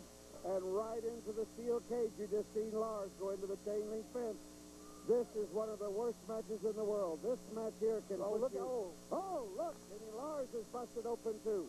Tui is busted open, and now Lars has been busted open by this steel cage. Look over there. Look. Kenny Popo looks like he's trying to pry the lock off that cage. He won't get that. He's got it. Wait a minute. He's got cutters. No, he's got one of the... He's got a microphone stand from earlier, but he's not going to be able to get in there. Right now, Tui has got Lars in a lot of trouble. He come down with a big elbow. And fans, I'm telling you, this is a 16-foot high steel cage. No way is anyone going to get in there until that gate is open, and there's not anybody going to get out either. I'll tell you, they are over there trying. Well, I'm glad they don't know I've got the key. Well, you just keep that a secret until the referee says open up that dojo. I'm glad that you're here, by the way, this week. Dunbar slipped a while ago. I hope that he's all right. Look at that! From outside, they're even whacking on Lars. What are they doing around the ringside? See, that's the reason you have the cage, to keep the guys out there in the first place. And it seems like Tui is smart enough to bring Kenny Popo 1 and Kenny Popo 2, his cohorts, there to the ringside, and they're whacking at Lars through the cage. Lars they can't get in. Weak. Lars had his head busted open. He's lost a lot of blood. Now, Tui's trying to go over the cage. Let me see if I've got something straight. If he gets out over the top, does he win? Yes, he does. So if he either can pin Lars or get out by going over the top. That's right. The loser has to be helped out once the gate is opened up. But if you can get out of there, why, then you're going to be the winner. Ooh, knee drop right on. Look at the guy pulling on the cage over there. Well, I tell you what, we put a super lock on that door, and that's a big, thick chain, and I don't think he's going to be able to pull it open. Well, I think it was one of those big Yale locks like you see where they shoot the bullets or something, and there's nobody going to pry that thing off with the big chain you got. Tui is right on Lars in this cage match right here from Aloha Stadium in Honolulu, and he's trying his best, but I'm going to say it's going to take more than that to get Lars down. Right there. Look at that. Into the cage. Again, face first on that one. Right into the... It's just chain link fence. I cannot say that too many times because that's exactly what it is. A chain link fence like you put around your property, like you keep cattle in with. That's it. The cattle and the dogs and people out. He's going to make it. It looks like he's got our winner. He's not even... Yeah. Oh, no. He has something in mind. He's going to jump off that cage. He's going to jump from 16 feet in the air. You know, I think Lars is stuck in the middle. I really think Well, Lars is a very wily veteran. He's down on him now. That's it. He mixed himself up right there, wrestling fans. He was on top of that 16-foot cage, went for the big leap, and Lars moved out of the way, and he's knocked the wind out of himself, and Lars is covered. 1, 2, 3. Lars is the winner and the new Polynesian heavyweight champion. But what's going on now? What is Kenny Popo doing in the ring? He's attacking Lars. Why is he attacking Lars? He shouldn't be inside the ring. Someone get in there and help Lars out. That steel cage was to keep him out, but once the gate's open, there's not much you can do about it. Tui is out of the picture over there, into the corner. Come on, referee, let's stop this match. Stop this right now. We need some help out there for Lars. Lars is in trouble now. They're going to gang up on him. This is not right. Come on, referee, stop this match. Get someone out here to help Lars. What's going on? Two of them out there. Look. Tui and Popo, both of them are clicking on Lars here. That's not right. Look out. Lars is in a lot of trouble. Wrestling fans are running into that steel cage again. He's been into that fish 4 or 5 times. His head is busted open. Tui is. Kenny Popo is staying on him. I cannot believe that this is really happening. We're going to have to get a protest on this one. Lars is the champion, but they're not letting up on him. Come on. You guys get him out of there. Get him off of Lars. What's going on here? Lars is down. His head is busted open even though he's the champion. They're still working on him in there. You've got to get someone to get Dewey and Kenny Popo out of there. Get him out of the ring. Somebody's got to help Lars. Lars is the new champion. Lars has regained the Polynesian heavyweight championship back. He is the champion once again, but you've got to get Kenny Popo and Superfly Dewey out of there. They're trying to hurt and cripple Lars once he won that title. Oh, we're going to have to show this on a replay right now, ladies and gentlemen. Watch him. He's on top of a 16-foot high steel cage.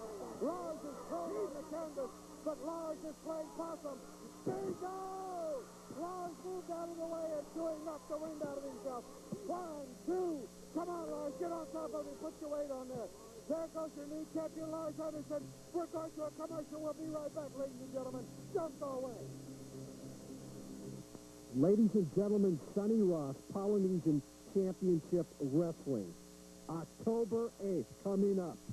8 men in a cage. No ropes. The cage will be put on a platform. We're talking about Lars Anderson. We're talking about the Sheik. We're talking about Maniac Mark Lewin. I persuaded Lars Anderson to join me this afternoon.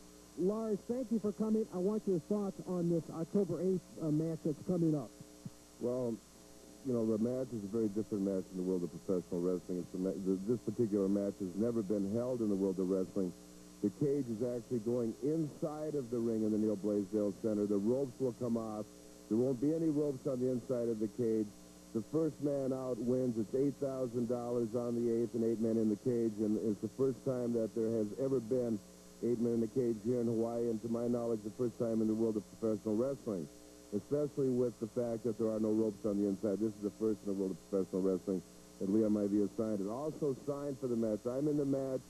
Maniac Mark Lewin, any match that he signs for, I want to be in. The Sheik, you know, for some of the things that we've seen this man do, you know, in the past. You know, I mean, this guy is absolutely crazy as far as I'm concerned. Doesn't belong in the world of professional wrestling. Bruiser Brody has signed for the match. Bruiser Brody said he's bringing his 2x4, whatever he wants to bring, you know, like, the idea on this one is that everyone was going to be searched or nobody's going to be searched. I don't know what the story on that one is. The American Wrestling Alliance hasn't touched it. The National Wrestling Alliance won't touch it. The WWF won't touch it. Nobody will touch this match, you know, because it's too hot for anybody to touch. Nobody wants to sanction it. Nobody wants to be responsible for what could happen in this one. All of the wrestlers have signed injury releases. Grizzly Smith is in the match. You know, like the Black Ninjas, you know, like signed to be in the match.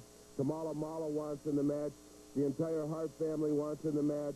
You know, like, I don't know exactly what's going to happen, but, you know, there are about 50 contracts in the office of Mr. Maivia. Kevin Sullivan wants in the match. Everybody wants in the match for one reason, because they're taking the roughest characters in the world of professional wrestling, putting them inside the cage. The first man out wins the $8,000, and wins the prestige of saying that he came out on top of the roughest characters in the world of professional wrestling. But I tell you one thing. The Sheik is going to be in for a beating, and so is Maniac Mark Lewin when they step in that ring, because this time there'll be people there to take care of him. Brody, Grizzly Smith, and myself to be there to take care of him. Wrestling fans, you heard it. It is an unsanctioned match. NWA won't touch it. The AWA won't touch it. The WWF will not touch it. It is too dangerous. They don't want any part of it. Lars Anderson, Kamala Mala, Maniac Mark Lewin, 8 men in a cage, $8,000 to the winner. You be there. We'll see you at the matches. Gentlemen, Sonny Ross in the ladies' locker room. Aloha Stadium, hot summer night. Just watch one of the most exciting matches that we've ever seen in Polynesian Championship Wrestling. Killer Tomato defeating Spicy Williams. Killer Tomato, come in for just a moment, would you please? Very impressive match. We saw you dominate the match. We saw you really turn Spicy Williams into somebody who was a defeated young lady. Yeah, well, she had no choice, you know. Once I get that neck breaker on him, and then I have the tomato vine. Did you never see that before? No, I think you were making tomato sauce, it seemed like. Well, that's the whole idea. Tell me, I understand that you're a Hollywood actress, a model, and recently turned professional wrestler. Tell me a little bit about your background. Yeah, so I've been wrestling almost 3 years now. My heart is in wrestling. I do some acting and some stunt work and some modeling. You know, anyway, Wrestling is, right now I'm going for the world title from Wendy Richter. I'm not Wendy Richter, excuse me. Sherry Martel. Well, you know, the one thing that amazed me so much is, and I would say in both wrestlers, you're both very, very lovely. And what really impressed, I think, the tremendous crowd that we had here at Aloha Stadium is the tremendous ability and agility of both gals, especially for someone who's only been wrestling professionally for 3 years. Let me ask you a question. How often do you work out? Tell me a little about your workout schedule. Well, I work out at least 4 days a week, and I get at least 2 hours a day in, and I do weight training and lots of aerobics, and I wrestle with Gene LaBelle. Gene LaBelle is a famous, everybody knows who that is. Well, very good. I'd like to take this opportunity to thank you for coming by, and good luck in your career. Ladies and gentlemen, I see coming through the hallway right now, Lars Anderson just got done with the cage match. Lars, your thoughts? 1.5 billion people. The Polynesian Pacific Heavyweight Championship represents more people than 2 of the world titles combined. 1.5 billion people, and I have it one more time. I said I would get it in Aloha Stadium, and I got it one more time. But I'll say this, Tui, I hope on the 8th for the 8,000, the 8 men in the cage, you know, where there are no ropes inside. Just a cage set up in the middle of the ring at the Neil Blaisdell Center for 8,000, 8 men in the cage on the 8th. You know, that you're in there, and I hope Pobo gets in there, too. Because 8 men in a cage, anything can happen in there, and there'll be somebody on my side. I know that Lewin's going to be in there, and I know that Brody's going to be in there, and the big man Grizzly Smith's going to be in there, and maybe the world powerlifter will be in there. But I'll tell you one thing, I've signed the contract, and I'll be in there. 8 men in a cage, that's right, for $8,000. And the winner to go for the world title, that's right.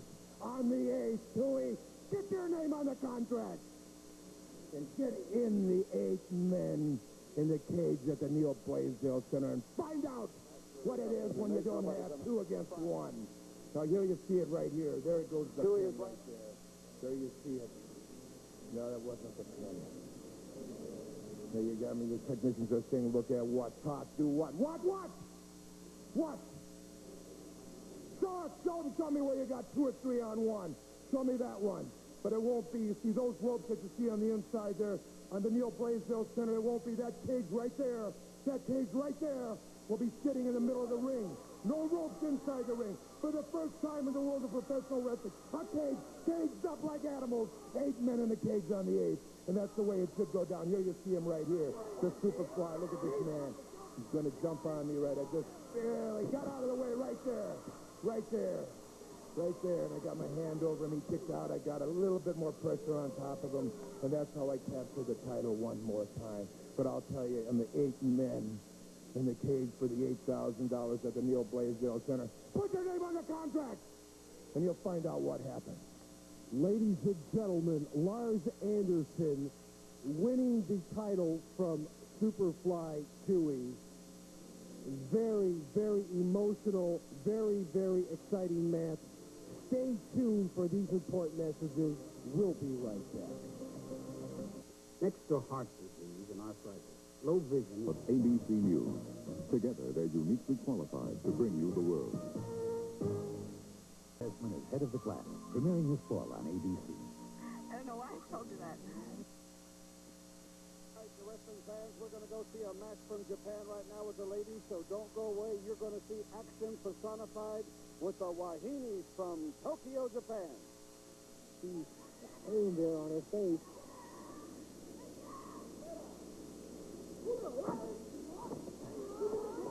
Jaguar got a surprise right then. There's another one. Amir Kim, as the referee, is keeping a very close eye on Jaguar's shoulders. Body scissors now on Omori. Omori applying the pressure on the toes, hoping to get out of this position. Look at this strength. Look at the strength of this girl. She pulls Jaguar's legs completely apart and breaks the hold. You know something, Lars? You might be a champion for right now, but let me tell you something. That's not the end of it. It's going to go on and on. This feud is going to go on and on, Lars. I want you playing in my thunder. Come on in, buddy. Lars, I got somebody with me over here. I have 2 gentlemen. They're not only gentlemen, but they are my brothers. They are my cousins. I want you to say something to the purple. Say it right. Well, let me tell you something, Lawson. Let me tell you something, baby. You in the wrong time, in the wrong place in the first time. This is the generation. The people know what's happening in this world. You come in right now to make my cousin over here. Let me tell you something. Not right now. That's too. We go get the whole. That's right, we are together. Say something, brother. Say it right, brother. Lars, be careful, brother. Be careful. That's right. Watch your back and watch your front, Lars. This is not the end of it. This is going to be the beginning. You watch your side everywhere you go. When he gets out of it, there's me where he puts the mat. Trying to gain advantage. Oh, now you talk about strength. Jaguar not known for his strength with his speed. Picks O'Maury's huge body up and slams it to the mat in a near pin.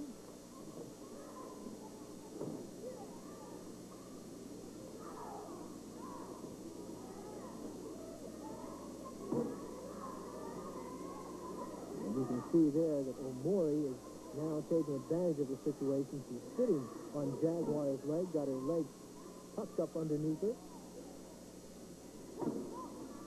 Each time Jaguar's arm or shoulder touches that mat, the ref calls it, and Jaguar pulls it back up.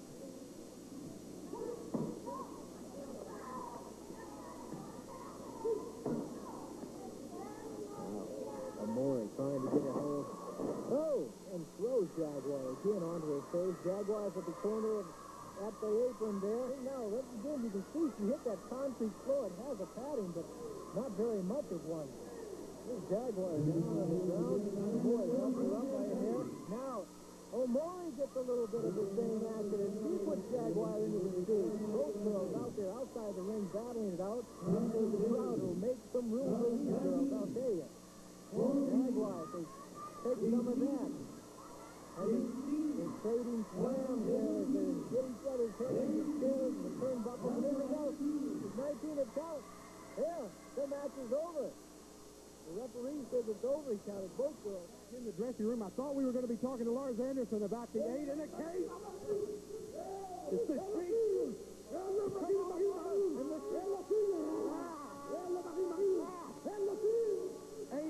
These men are going to be in the 8 in a cage. Kamala Mala, the Sheik, and Mark Lewin. We were going to try and find out if they were going to be in the 8 in the cage. There's no way to tell because obviously there's no communication with these people. Let's take it back to Ripper Collins back at ringside. Wrestling fans, what a night this has been. Right now I'm standing outside the ring, and if you can get a shot of this, this is barbed wire. I mean the kind you put around the farms to keep the cattle in, to keep your animals in, the horses. This is the kind that will rip your skin.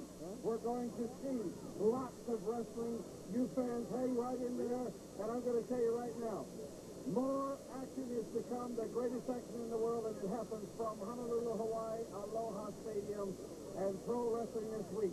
I have never seen the wrestlers like we've had here tonight, the Sheik out of nowhere, Kamala.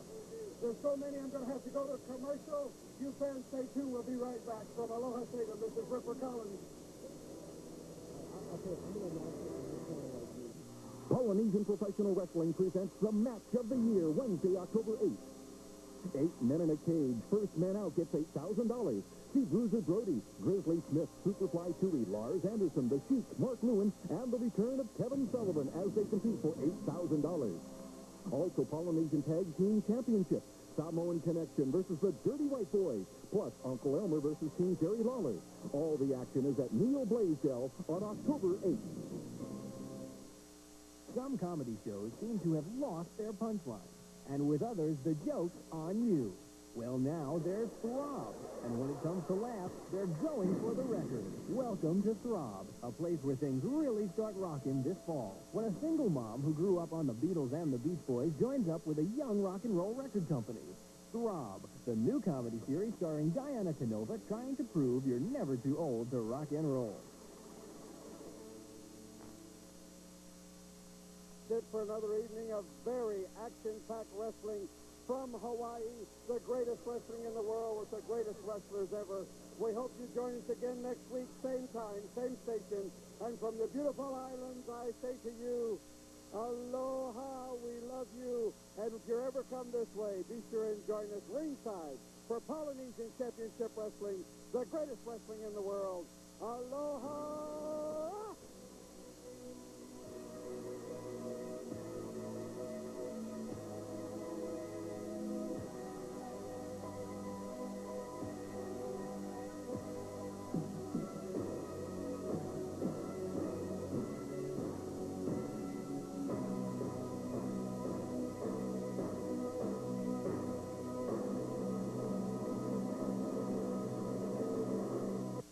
You're watching KITV Channel 4. Hawaii is watching us K5 Television proudly presents Rockamania, an evening of professional wrestling to benefit the No Hope in Dope campaign. Rockamania is sponsored in part by Celebrity Tuxedos, more than just a look. Hawaii's largest tuxedo company with 4 locations, selection and quality to serve your needs. And by the Cutter Team, Hawaii's driving force, where all roads lead to the Cutter Team for the best. Thanks to Officer Layton of the Connery Police Department, we are involved in an anti-drug program called No Hope in Dope. That's why I'm on weather shirts. And this first particular song is included on my Reggae Fever album, so we hope you all go out and buy it. And we definitely stick up for human rights here in Hawaii, especially in relation to hard drugs, heavy drugs, and things of that aspect nature. Right now, brand new from Butch Helliman on the Players of Instruments sounds called Children Just Say No.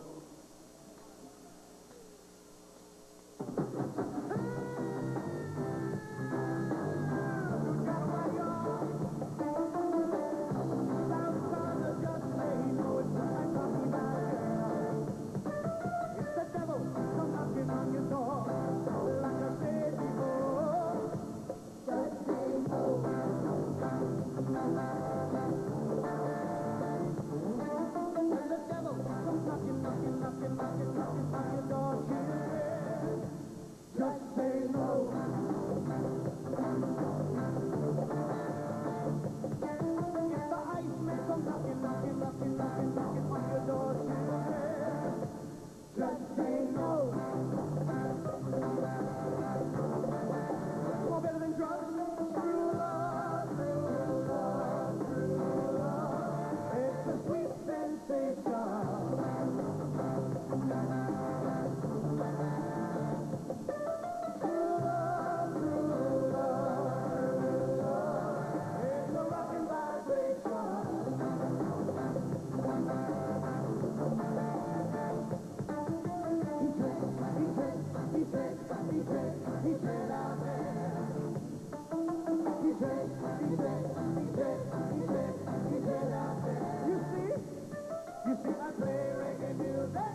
hot new truck at a great price? Well, check out Truck Buster.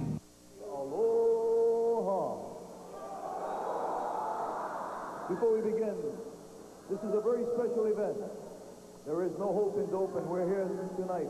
So can we all stand, and before we do the national anthem and Hawaii Puni, we'd like to puli kako. E ko mako kalani la ho mau no ko Kristo malama punu ya oi aloha tia tua me ke aloha puni hana. Ona ni ka makua mau ke keiki me ka ohane no ke akua mau ho mai ka ipu ko ke lau ko ke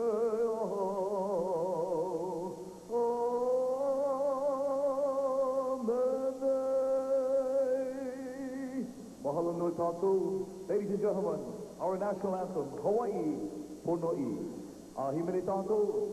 Hawaii Pono'i, nanai komoi, kalani alei, ke alei,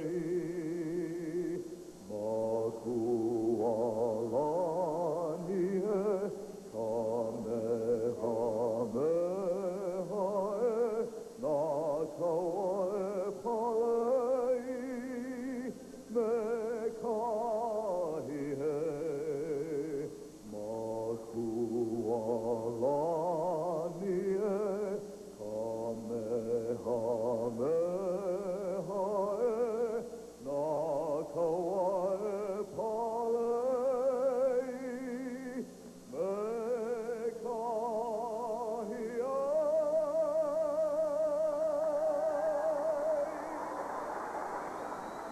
Johnny Clay Kini. Remain standing, ladies and gentlemen. We ask you to remain standing as we do the national anthem. And here to lead you in the national anthem, please welcome the founder of No Hope in Dope from the Honolulu Police Department, Leighton Kaunohi.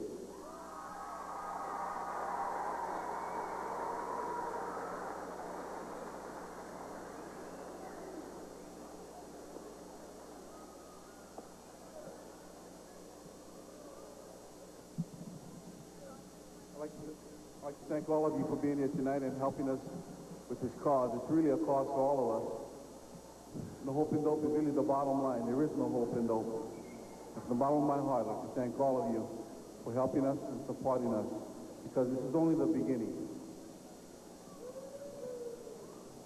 Oh, say, can you see by the dawn's early light what so proudly we hailed at the twilight's last gleaming, whose cross stripes and bright stars through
I know this is a very special night for you, and it's a benefit for a cause that is very special to you. Why don't you explain? Well, you know, there are no losers tonight. Everybody's a winner. The public of Hawaii has responded in such a tremendous way that there's nobody can lose. We're in the cause for no hope and dope, and everybody's coming down. People are responding. I've reached out to all the wrestlers all over the world, and they've responded, and we got a heck of a turnout. We got a lot of enthusiasm. Everybody's pumped. Bam Bam's pumped. The big Russians pumped. I'm pumped, and Bob Orton had better be pumped. Bob Orton had better be pumped, and we'll tell you what happened with Bob Orton earlier in the day. A lot of conflict, and we're getting set for... Special manager Michael W. Perry tonight. Let's not forget that. Oh, you heard it right here. A special manager, Michael W. Perry. Okay, we're getting set for the first match here. The wrestlers are coming out of the locker room. Pull up a seat, grab a cold drink, and you're safe at home. We're getting set for professional wrestling right here at the Blaisdell Arena. Aloha. We're Kaleo o Kalani. Music has always been our way of expressing love and aloha for this place we call home. It is with this sense of aloha that we speak to the children of Hawaii and say to you from the bottom of our hearts, the key for you and me is staying drug-free, 'cause there's no hope in dope. A community service of K5 Television and the Honolulu Police Department. Looking for a hot new truck at a great price? Well, Wahoo! Hi, it's Michael W. Perry on the left. And Larry Price on the right. And tomorrow morning, you can win over $10,000. The new KSSK FM and the talking phone book make it easy. Tomorrow morning at 7:40, listen to KSSK FM 92.3. Have your talking phone book by your side. Your KSSK lucky number is on the back. Over $10,000 tomorrow morning at 7:40. It's on KSSK FM 92.3. Forgot your tie. Big deal. You forgot your pants. Okay, entering the ring with a combined weight of 765 pounds, we have Mighty Milo, Farmer John, and B.C. Croft.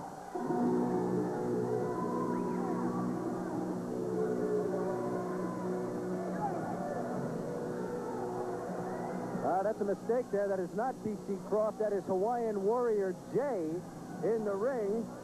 But I'm sure he's not going to go up and tell Keith Jones that he was mistaken. Keith Jones quite a bit bigger. And there you see Farmer John climbing into the ring with the overalls on. Farmer John just coming off the farm. I believe he was cleaning pigs today. Correct. And we just heard, I don't know if you caught that at home, but Warrior Jay leaned over and did not exactly wish me his best. Farmer John. I've seen this guy, Warrior Jay, wrestle many times, and you got to keep an eye on him. He uses some questionable tactics in there. Yeah, don't let him get on me.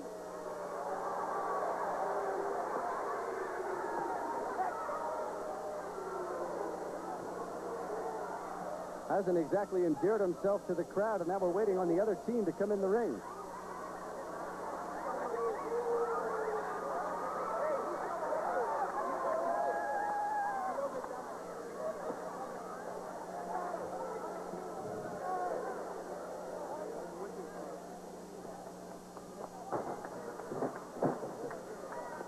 Once again, I believe they're talking tactics back there. Well, Warrior Jay just leaned over and proclaimed himself the next WPW, and that's World Pacific Wrestling Heavyweight Champion, which is now owned and controlled by Lightning Low Lenny. Of course, Warrior Jay, you said next, and I've been hearing him say that for years now. He's always had to say next. What?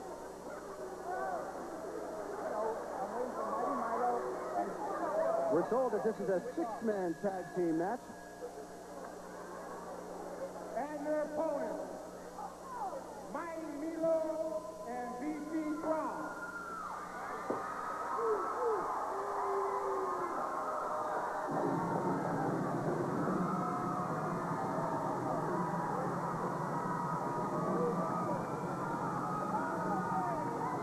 Well, evidently, we've had a change of plans. A change in the schedule. This is not a six-man tag match. However, it is a regular tag match, and entering into the ring right now, you see Mighty Milo from Samoa and B.C. Croft from Lincoln, Nebraska, the All-American. And I'm glad to be joined here at ringside by the magnificent Morocco. Oh, pleased to be here, Ted. I've been rushing around trying to get ready for these matches tonight. But it's a pleasure, and as you can see, the people are all pumped up. I'm sure you had to get do a lot of loosening up tonight, Don, because that cowboy Bob Orton, he means business.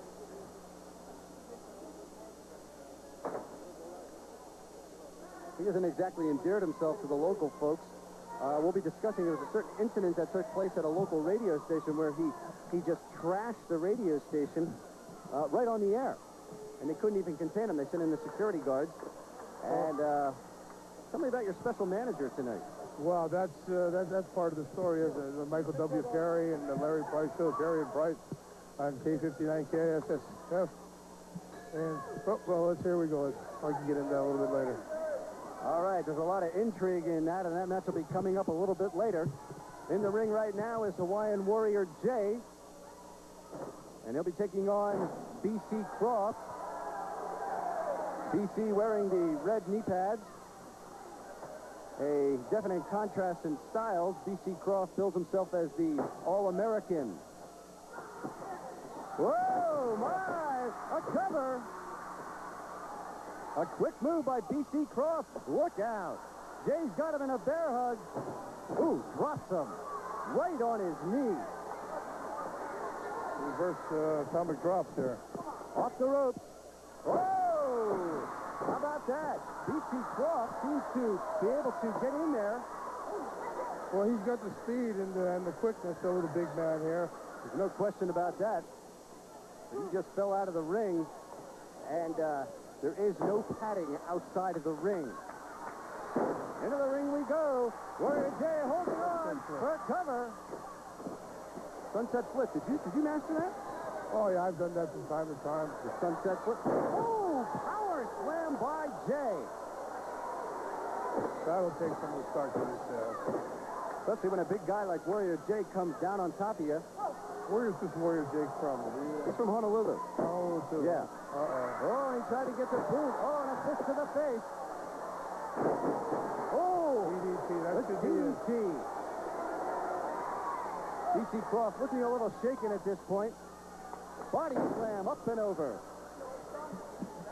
Actually, they're not really coordinating too well as a team. You can see that. It's would have been time to tag out, but double arm suplex. Double arm suplex, and B.C. Croft is in trouble. I don't even think he knows where his corner is. And Warrior Jay, I don't know if you can see it on your monitor, but just, well, I don't even want to say it. Just sent a message over to Milo. And now here's the tag, and Farmer John in the ring, just coming off the pig farm. Farmer John with some slaps to the chest. It kind of smells like it, too, doesn't it? Yeah, sure does. Always under the ring there. I wondered what that was when I first came down here. And boy, I'll tell you, Rock, that is the last place B.C. Croft wants to be, is backed up in that corner. Especially the size disadvantage that he's got. I would think about you start getting quickness to get the heck out of there. That's about 3 body slams right now, and B.C. Croft is in trouble. Farmer John working over the All-American in the corner. Sends him into the rope. Oh, look out. Went for a high aerial maneuver and missed. That's the problem when you take to the air lots of times. So he should be tagging out now. Single arm takedown, and B.C. Croft on the comeback, but you're right. And there he goes. Mighty Milo is small, but he is compact, and he has got a lot of power in that little body. Yeah, he spent some time on the waist there. You can tell that. I don't know, matching size for size with the big farmer there is going to help. Rock, they always say these little guys, pound for pound, sometimes are tougher than the big guys. Oh, sure. You know, actually, when you take even like for bench pressing, your powerlifting, your size advantages, you know, you go to all the world record holders are in the 5'10", 5'8" range because your angles of your body and the, you know, the length of just your... Oh, bend over! Beautiful monkey flip out of the corner. The monkey flip, and Mighty Milo's going to go to the top rope. Now we're going to the air, yeah. Drop kick off the top rope. Mighty Milo has the crowd roaring. An elbow smash to the sternum area. The No Hope for Dope crowd is really going for it, too. Nice crowd on here at the Blazer. Here's the tag. And B.C. Croft going to work over Farmer John. There you go, back into that corner. Now it's Farmer John's turn to take a little abuse. Referee for this match is Sam Sampson, one of the best in the business. Can't get away with much with Sammy in the ring.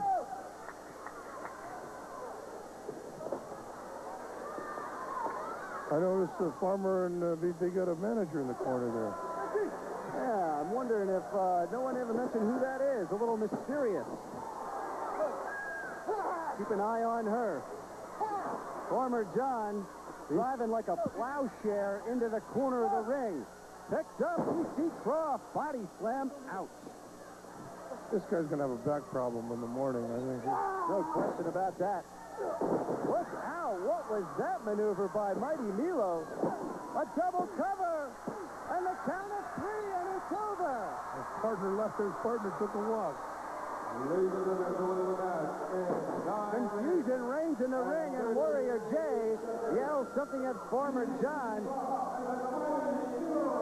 But your winners, B.C. Croft, the All-American, and Mighty Milo.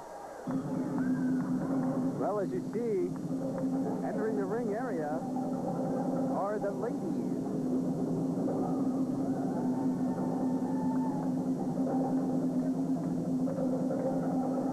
Miss Pacifica, your words on No Hope and Dope. You know, Lars Anderson, I've been through a lot in the islands and stuff. I feel that No Hope and Dope will really help those people out there, especially to reach out to teenagers back there. You see, there's so much rebelliousness going on, and so much definitely caused by the, No Hope, been caused by the dope. And I feel that this program that would help out the teenagers and the HPD here will really bring out the true meaning of what we're trying to, bring out. So that we're just really grateful and thankful for the opportunity we have here to be a participant of the Hope and Dope. On her old nemesis, a lady who at times likes to play with cockroaches, and I know that for a fact because she has this little game she plays, and it's called the Roach Pit, and her name is Sexy Savannah. And folks at home, I'll let you make up your own minds about that. She plays with cockroaches? She plays with cockroaches. Does she scare them? Believe me, she has a tough time finding cockroaches that'll play with her.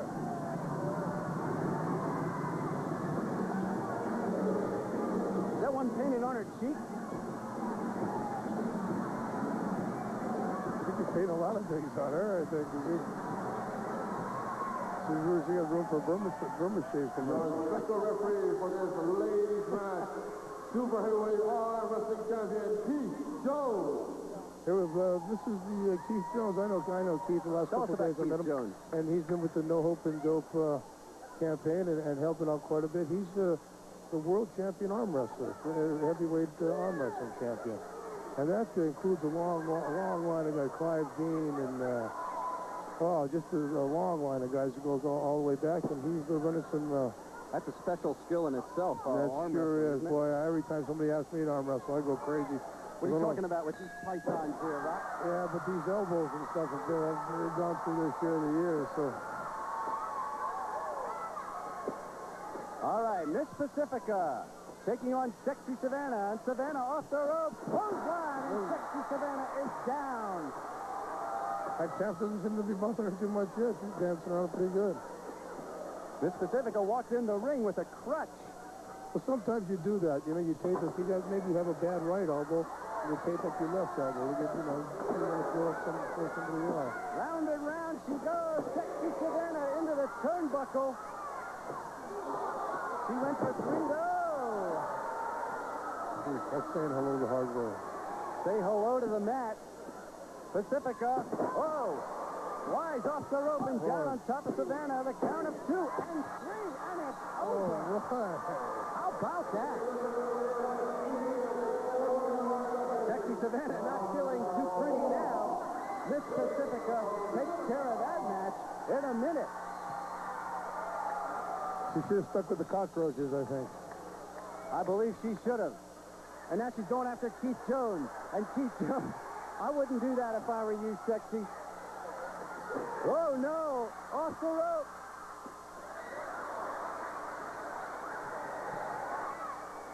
And Keith Jones gives up. He knows, I think he knows when he's outweighed at least.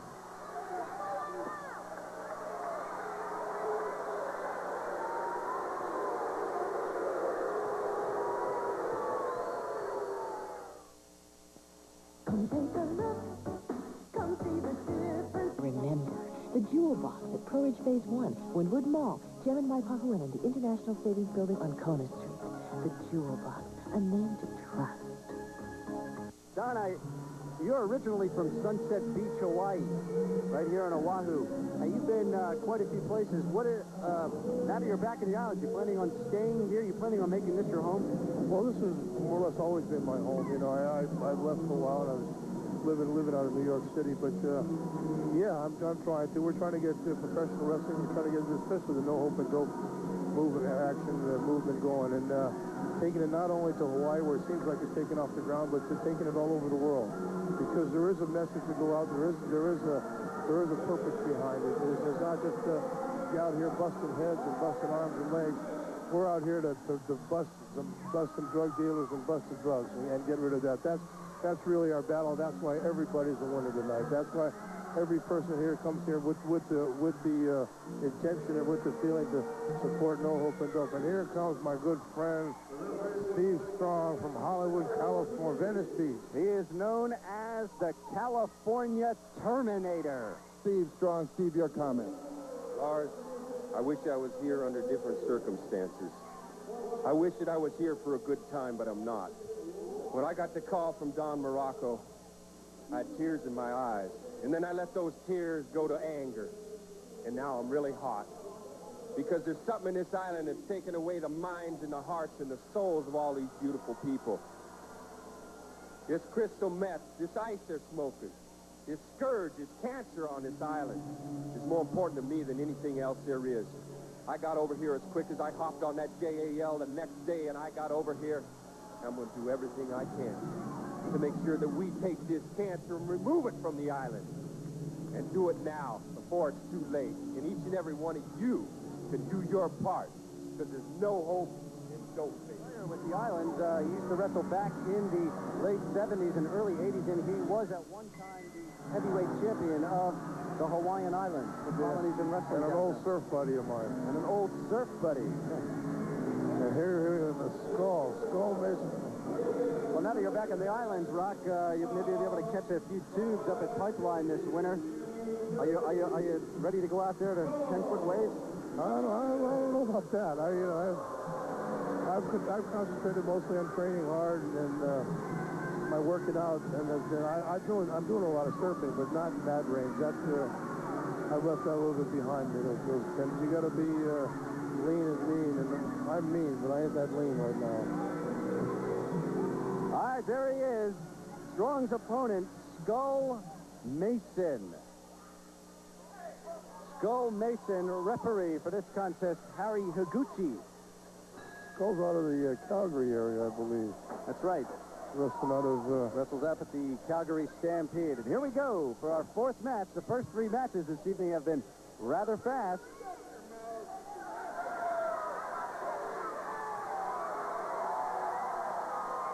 Skull Mason not too happy with these posing and showing off techniques of Steve Strong, but I think maybe he's a little envious of that physique on Steve Strong. We'll see as soon as they hook up. There's one thing to pose, there's another thing to push. Steve Strong looking mighty confident.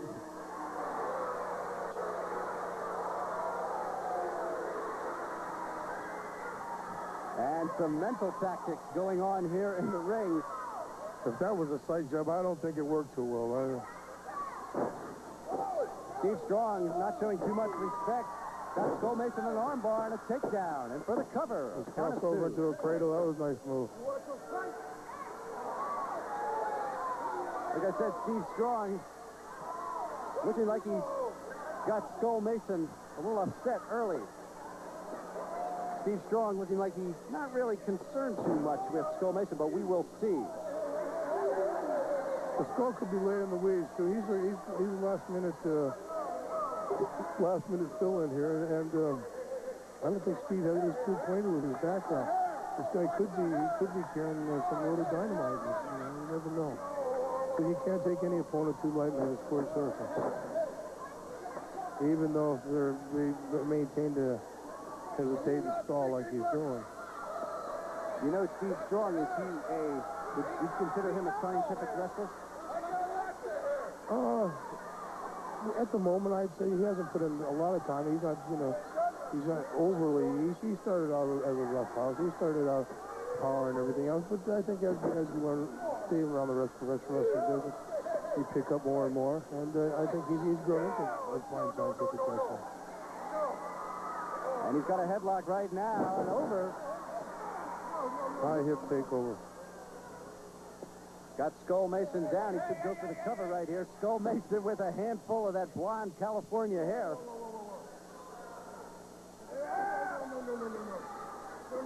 His head's about ready to pop in those big arms, I think.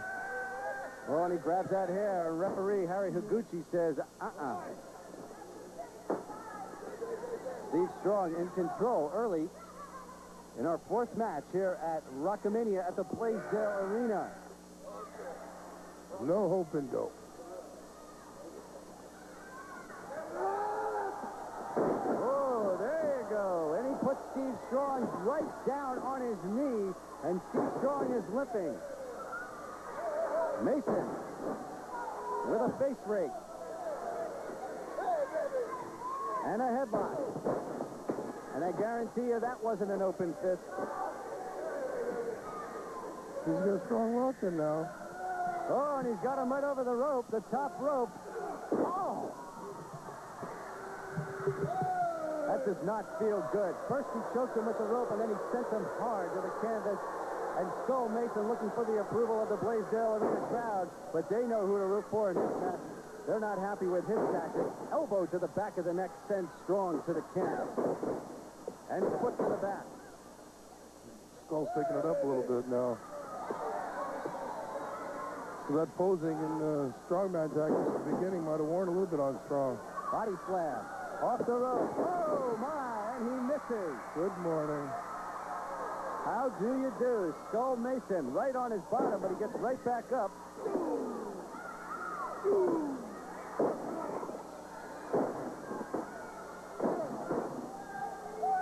Couple fists to the back of Steve Strong. Skull Mason not a favorite of the Blaisdell Arena crowd. Sends Strong off the rope. Clothesline right across the neck and sends Strong down to the canvas. Mason for the cover. I don't think so. Only a count of one there. Yeah, that's not enough to hold those big shoulders down. That's right.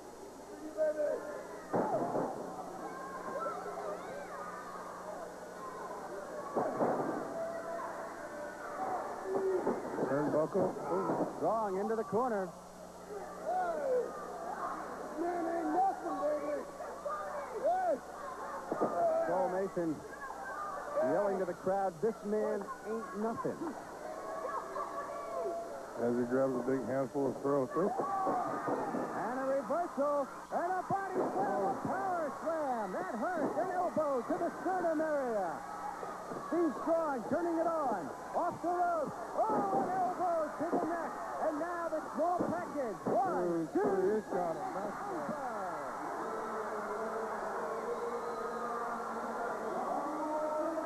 And your winner from California, the California Terminator, Steve Strong. That's a nice way to return to the island. Good victory. 1295 a room. That's We win a brand new 1990 Subaru. They invited Cowboy Bob Orton onto the radio show that they were taping down at the studio at K59. Right. Now, the previous day, Bob Orton had called in. He called in to sing, and they thought just to say hello and give us hello to the Hawaiian fans and everything else. as it turned out, he turned out to be a real slob. You know, he was very insulting So they invited him back the next day in order to maybe make amends and invited him down to the studio. Yeah. So he, in turn, he decided to take it upon himself to trash the studio. And I believe go after Michael W. Perry. Luckily for him, Larry Price was out of the building. He was on a special assignment at the time. And Larry, being a black belt in judo and a former pro ball player, I know he could have handled himself. So now you've taken it upon yourself to make Michael W. Perry your manager. Did he approach you, or did you approach him? Well, I called. I was taking my kids to school and stuff in the morning. I heard that I was not listening to K59. I was listening to people call in every morning, you know, and I wondered what the heck was going on. So I called back, and he explained what happened. And knowing that Mr. Fuji, my former manager, and superstar Billy Graham were disclosed, I thought no better time and no better place to have a manager than Mr. Michael W. Perry, and he'll be here tonight. Later on, you'll see him in my corner. All right, Michael W. Perry is going to be managing Don the Rock Muraco. I don't think he's not pumped either. He's ready. I know. I talked with Michael W. He was even working on a few moves in the back. I may have to handcuff him to a pole or something to keep him out of the ring. And that match will be taking place later. You know, Don, look at this. Cockroach queen. Look at this. What is this?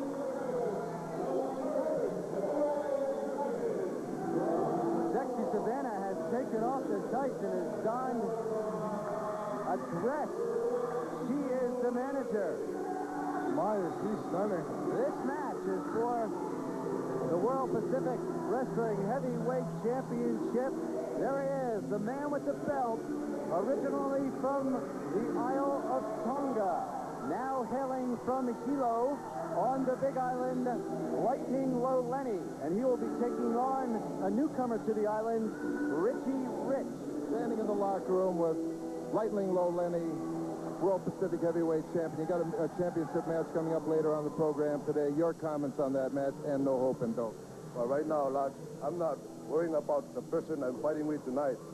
I'm not wrestling tonight. I'm fighting for the No Hope for Dope, for the children of Hawaii, for their safety, keep these drugs off this rock. He is accompanied by Sexy Savannah. Very surprising indeed. He is the heavyweight champ here in the World Pacific Wrestling Organization, taking on Richie Rich. And this is a title bout. Nice break. Lightning Low Lenny having quite a few of his fingers taped up. And now that I see that he was managed by Sexy Savannah, I wouldn't be surprised if something is up. I don't know how you mean that. Well... Oh, you mean her? Could there be something in those tapes? I don't know. All right. A knee to the chest area. Rich. Oh! Flying clothesline. Knocks Rich to the canvas. I'm talking about a foreign object. Oh. Off the rope. Elbow. Sends Rich down again. Lenny. Sexy Savannah could be considered a foreign object, I think. No question about it. Up for the body slam, and he's tossed down like a sack of potatoes. I haven't seen Lightning too much, but he's looking, he looks pretty aggressive. And quite an aggressive wrestler in the ring. Misses with the clothesline, and Rich on the reversal for the cover. No. Rich lifts the heavier Low Lenny up for the body slam. Not an easy job to lift a man who's heavier than you are off the ground. Rock, what's the heaviest, who's the heaviest guy you ever body slammed? Believe it or not, I got Andre the Giant up one time. It was not way up. but it was up. I got him up. I was off his feet and over into a slam. Kind of turned it. I don't know what I did. I couldn't straighten up for a week after I did it. But was that like when you had him up in the air? Did it just feel like a ton of bricks? Oh, it was a ton of something. It was only, you know, it was a brief moment. The length of it was so short. barely a memory. Up for the body slam. Ooh! Turns into a power slam. Power slam. Right down to the canvas. So Lenny for the cover, and no. Rich kicks out. Richard throws some resilience here. And a headbutt to the midsection. Well, that's a lovely close-up. Lightning O'Lenny. Can't keep my eyes off Sexy Savannah. You know, I have to say, you got to keep your eye on someone like Sexy Savannah, but it's not exactly something I want to do. And O'Lenny in trouble now. Rich in control. Elbow through the back of the neck. And now O'Lenny with a face break. Rich wasn't expecting that. Rich off the ropes. Uh-oh. Look out for the knee. And he looks up to the crowd. Oh, my. Side superstars going to the top. Well, Lenny, right above us. Going to the top rope. Flying slam. That ought to be it. And a count of 3, and it's over.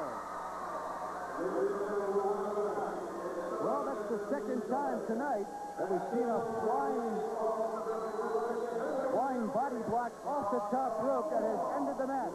You know, you go through years of professional wrestling as I have, and different moves become in vogue. They become very popular. I just remember the clothesline as of, 5-6 years ago, they started becoming popular, and everybody's kind of moving into the repertoire now.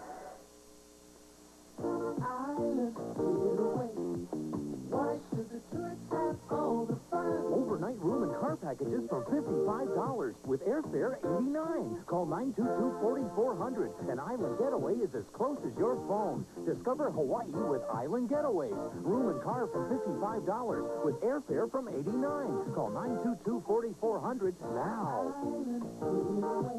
An island getaway is as close as your phone. Looking for a hot new truck at a great price? Friday. Trust your kids to Michael Landon. Tune into Highway to Heaven. It's on every day now. It'll give you both a chance to relax. At least for an hour or so. Highway to Heaven, weekday evenings at 5 on K5. Before we go over our next song, we'd like to dedicate this next song to the fellas from Waimanalo. Get it, G. Dope, what? Dope, what? Dope, what? Dope, what? Dope. What you talking about? Dope. In the 9-3-8, it's still in overdose. Teens that live away, you find a big soul out on the street. What's dope for dope and not for me? I'm clean, so my language might be obscene. My intent is good when it hits the scene. I'll tell a little story about a girl that said that I ain't a thing and I ain't a big thing. Then one day I found her on the block, just looking at, trying to find a piece of rock or ice or cake. Or she said I'm put back. Why I can do the work that she did in the back. Now she's back, living on set. Doesn't she know that she can be the best that she can possibly be? Without the D-R-U-G, to find a boyfriend and take a find a J-O-B.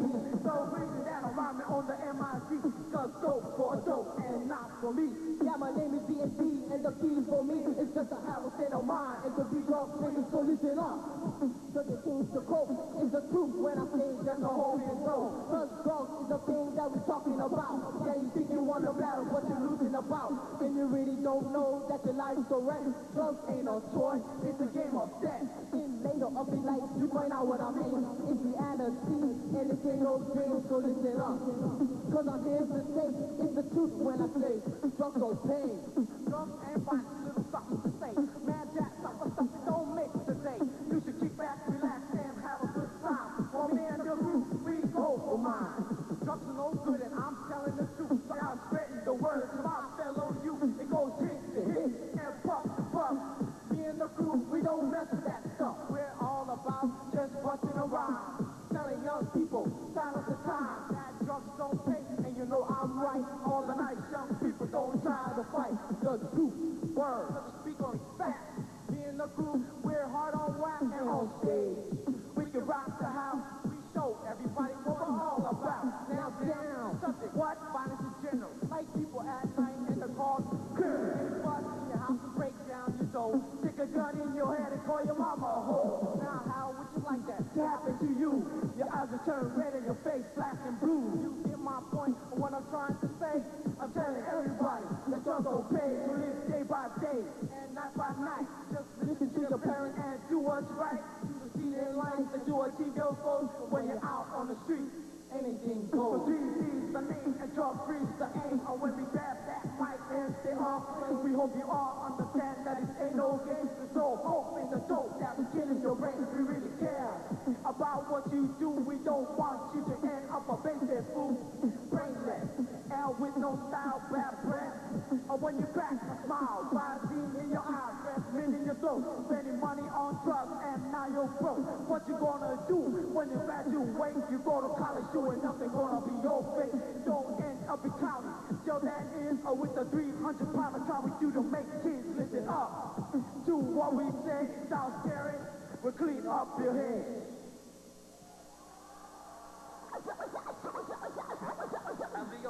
It'll drop like this.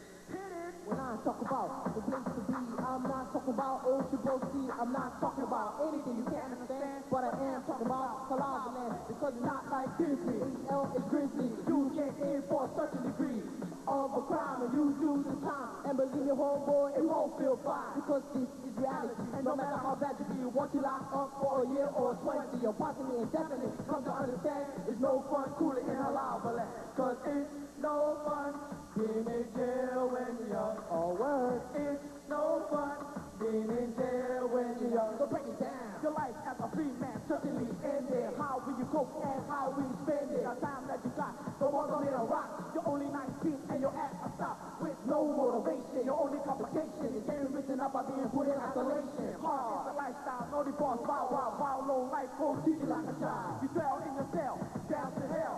Thinking how stupid crime is, but oh well, a little too late. You set your own fate. In about 9 years, you'll be out on probate. Till then, you are your only friend. If you live in a lava land, man, it's the end. Cause it's no fun being in jail when you're young. Oh, word. It's no fun being in jail when you're young. So break it down. So ATO, watching 24/7 when you are in the medium security prison. Every day that goes by, sometimes you wanna break down and cry. The drama of life is much too high. Institution, the rules, the penitentiary time. Only real work is to your mind. There's no way out, so you come to understand that you're gonna burn food in halal. Cause it's no fun being in jail when you're young. Everybody, it's no fun being in jail when you're young. Two more times, it's no fun being in jail when you're young. One more time, it's no fun being in jail when you're young.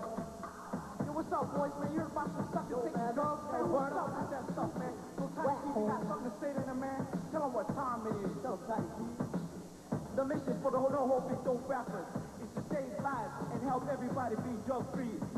One of the main goals in life is to stay drug-free and what everybody should achieve. So everybody, just believe in what you do. Reach for the top. And remember that what we are saying is coming straight from the heart. And remember that there is no hope in dope. Remember when a service station was a service and quality service? Come into one of our 2 locations, conveniently located near you. We hope you listen to the message that has to be told. It's not very new, but it's not that old. Drugs have been around for a very long time. It confuses your brain, it blows your mind. Drugs in general is a subject of the matter. In the game of life, it will pull you down the ladder. You will go to the bottom instead of to the top. Home can will make you quiver and make your heart stop. Drugs is a battle penetration of hell. One day you wake up in a prison cell with nothing to do but to sit and feel sorry because you got drunk and high at a party. Cause there's no hope in dope. You know, the key for you and me is staying drug-free. And that's why we're here this evening on this very, very special occasion. All right, folks. Coming up right now, from the state of Ohio, weighing in at 270 pounds. I am joined here at ringside by Michael W. Perry, who will be serving as the ring announcer, well, you were the ring announcer before, the manager for Don Morocco. Now, we have talked in depth already about, look at that. Dynamite Dave French just took a lay and stomped all over it, and that's why they call him the friendless one. First Anderson in the locker room, Neil Blaisdell Center, no hope in dope. With me, Dynamite David Frent. Dynamite David Frent going up against Soul Man Rocky Johnson. Bob Orton going up against Don Morocco, and Don Morocco's personal war on drugs and Orton, as I understand. Your comments, Dynamite David Frent, the friendless one. The first thing, I don't think Morocco's got a chance tonight. Rocky Johnson, I'm stuck over there in San Francisco in that earthquake, register 7-0. I'll be registering 8-0 on your forehead tonight.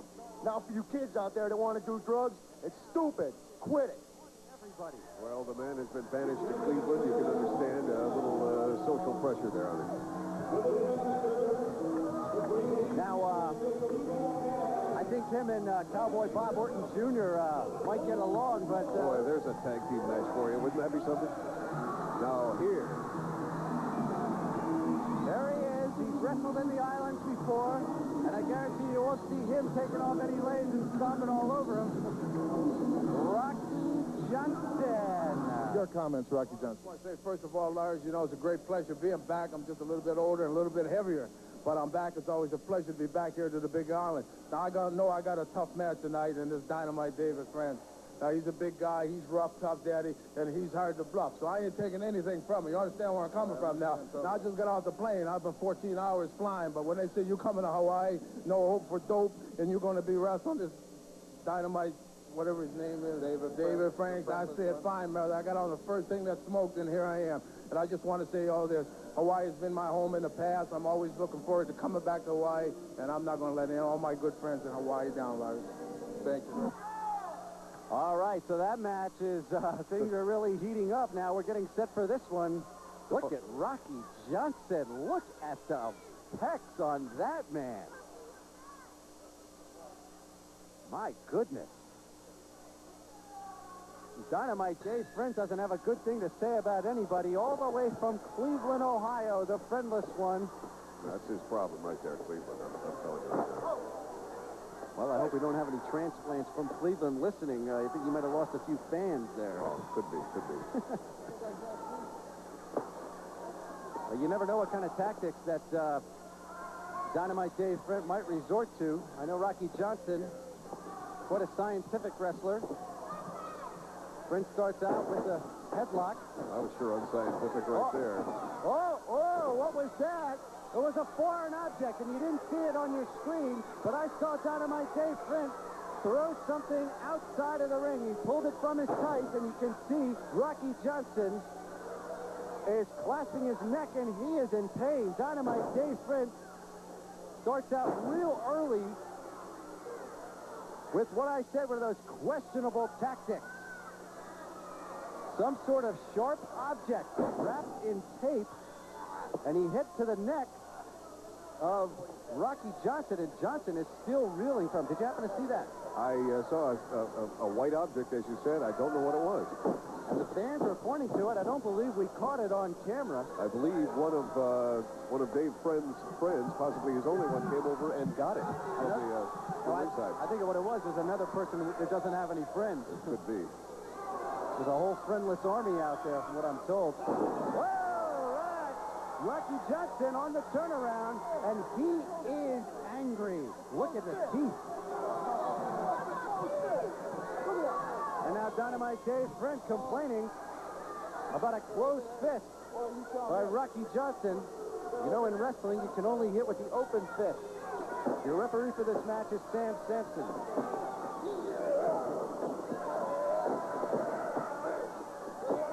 A little shenanigans going on. Shut up! Shut up! And that's probably the one major word in Dynamite Dave Frent's vocabulary. It's called shut up. He's got that one down pretty well. Boy, you're lucky this guy didn't come along. I understand he's a friend of Cowboy Bob. Oh, and a forearm to the chest sends Dynamite Dave down to the canvas. Boy, Rocky could just come back, can't he, from incredible pain. Boy, he was really in pain there early with that sharp object. And look at him now. He's dancing. Kind of looks like Muhammad Ali in there. This man is a true heavyweight.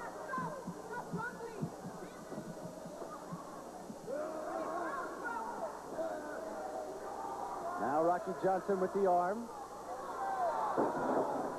And he yanks it. And he looks like he wants to just rip that arm right out of the shoulder. Sprint bleeding for mercy. You know, Michael, it's guys like Sprint. Oh, the reversal. Look out! A flip and a drop kick from the back. Rocky Johnson sends Dynamite Dave Sprint out of the ring with a drop kick from his back. Obviously a surprise to the friendless one there. He didn't, he certainly has not exactly taken to the fans. No, I was going to mention that. I've heard one cat call after the next from the rafters here at the Blaisdell, ranging from wimp to things I can't even mention. Not the type of individual you'd send around to collect for Aloha United Way. That's right. In your neighborhood. Well, I hope everything down at the station is back in order. Well, we cleaned up the broken glass and got him out of there, and security people took care of everything else. You know, there's only one thing that remains. It's for Don to teach him some manners. There you go. And he was out here earlier doing some color commentary. Now, you know, it's really a shame because, you know, a lot of people from Texas live in Hawaii now, and a lot of people from Texas come down to visit Hawaii. And it's a guy like that gives Texas a bad name. Can't tell you how many people, Ted, called from Texas and said, we are not like that. We want the people of Hawaii to know. For folks in the military here, tourists even, called KSSK right afterwards and said, this does not represent at all the people of Texas. Sprint working over the head of Rocky Johnson. Now Johnson on the reversal, and going to work on the midsection. And a flurry of punches to the face. Oh, my. And a roundhouse to the face, and he sends Sprint to the corner. Oh, and a clothesline. I believe he tried for the sleeper. It is the sleeper. It's the sleeper hold.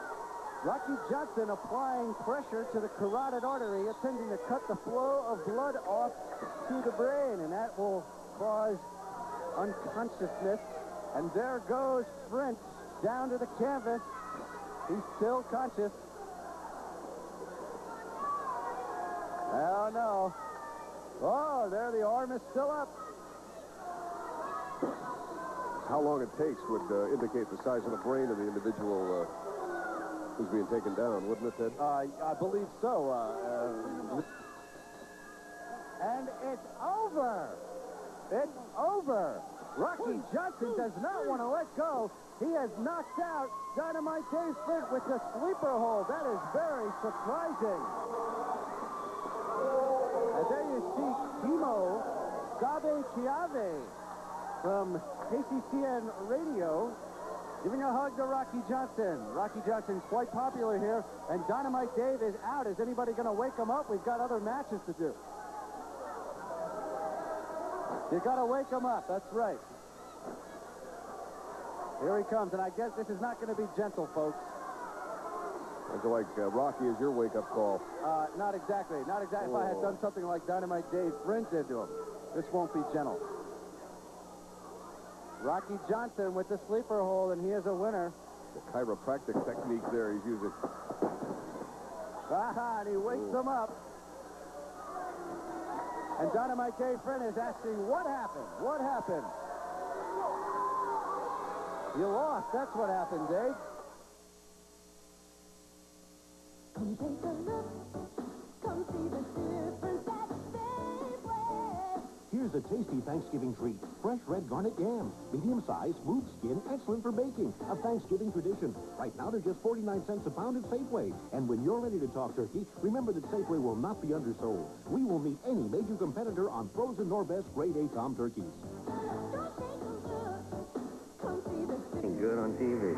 Well, the difficulty isn't in your stats, it's your setting. Tune into Highway to Heaven and give yourself a break. It may not solve all your problems, but the picture just might seem a little better. Highway to Heaven, weekday evenings at 5 on K5. Look at this. The Samoan Connection. Farmer Boy Ipo with delay. And his partner, Leroy Brown. And they're going to be taking on Mondo Guerrero and Conan. They're relax. We don't have to explain to you. You know that we are South Tag Team Champions. We're waiting here for defend this title for all the people over here, and our people, the Hawaiian people, and all the Samoan people over here. And also we're here for support the No Hope in Dope. Hey, kid, if you die, you better get out from there. Because if you in dope, your life is out. He is an incredible wrestler. Comes from a long line of a wrestling family. This guy can move around the ring like nobody's business. Standing with me, Mondo Guerrero and Conan the Barbarian. Mondo, your word. You know, Lawrence, there's no hope for dope. It's a worldwide situation. In our country, we suffer the same thing. And we're glad that somebody like Hawaii calls my partner and I over to do and to contribute to the No Hope for Dope for the children of Hawaii and for everybody else. We understand this is a championship match. We're going to jump on it. Just like you should jump on the drugs, we're jumping on the championship. We're going to win. We're going to beat, so you should beat the drugs. Rather small looking in there compared to the Samoan Connection. Right away, you'll change your tune, boy. You'll see this Mondo Guerrero start flying around that ring, and he's like a mad wasp in there. You just can't get a hold of the guy. He'll be between your legs, in and out. He'll be all over this ring. I'm not familiar with Conan or Mondo Guerrero, but I want you to tell me, Steve, what are their tactics as far as wrestling? Are they known for their scientific wrestling, or are they known for so Mondo will wear his opponents down. Whoa, here we go. Here we go. Action. Action early on. It's pandemonium, broken loose. Samoan Connection off the round. Oh, my goodness. Close line of this drop kick right off. Look out, referee. Boy, this is the way to really shock your opponent and really get... Look at him. Look at Conan. Oh, my. He's looking at that head. He's getting that Coco head, boy. He doesn't know what's happening now. Oh, maybe that wasn't such a good idea. Oh, my. Oh. Time out, Mondo. And the crowd is going wild here at the Blaisdell. I can barely hear a headbutt from former Boy Not one, but two. Here it comes. Another headbutt. And another headbutt. And it's a bot-like kick. Oh, man, here he goes. Right into the ropes. Here Off comes the ropes. Oh, big blow. Oh, and these guys are in trouble. Oh, they need to regroup. Regroup strategy time. No, they're going back to locker. They had enough. Oh, and the Samoan Connection going after him. And Conan and Mondo are headed back to the locker room. I can't believe it's over They're yet. just talking over their strategy. Oh, it's going to happen on the floor. And pandemonium is broken loose in the chair. Right on the floor. Oh, my God. They threw them together. They threw both of them together, and there was a crack so loud you could hear it up into the cheap seats. It was amazing. Here come the big boys back in, making the count. Pandemonium is broken loose here at the Blaisdell. They got to count of 10 to get back in the ring, or this could be good night, Irene. Mondo smart, right back in. All right, but they did get them back into the ring. They originally looked like they had had enough. Conan and Mondo Guerrero started out like they were going to take it all. They took it right to the Samoan Connection, but the Samoan Connection wouldn't have anything of it as they were listening to the crowd, and they got pumped up. The Corridor, when he does that, watch out. When Mondo does the Corridor, it's all over. He's ready for El Toro. He's ready for the bull. Oh, my. And here comes Conan flying into the ring. What is this, a voyeurism show? They got one of the Samoans is already cut. He's got a big cut above his eye there. Look at the gash on him. Leroy Brown with a cut on his eye. Already. Can you imagine this is turning into some Donnybrook here? I couldn't think of a better way to describe it, Steve. A Donnybrook indeed. Here, test the strength. No, faked him out. Look at that, Mondo. He didn't lose. Nice single-arm takedown. And look at Conan just frothing at the bit. And I know what you're saying about Guerrero. He looks very shifty in there. Ooh, and he works on the left arm of former Boy Ipo. That Mondo's like lightning. He does the moves so quick, he does the moves everybody else has won. Conan with a very agile flip into the ring. Up and over leapfrog, and he works on that left arm of Leroy Brown. Oh, that's hot pack tomorrow. Handful of hair. Right out onto the floor. Oh, look out. I told you that it was safer to be at home. I don't feel too safe here as Leroy Brown was kicked out of the rope. 300 pounds just came down like Halley's Comet on us here. Oh, they're doubling up on him now. Double team action here. Off the rope. Drop kick by Guerrero. That's the strategy they move. And, They move with strategy. and look at Conan. He's barking at the crowd. This is the kind of action they were expecting here at the Blaisdell.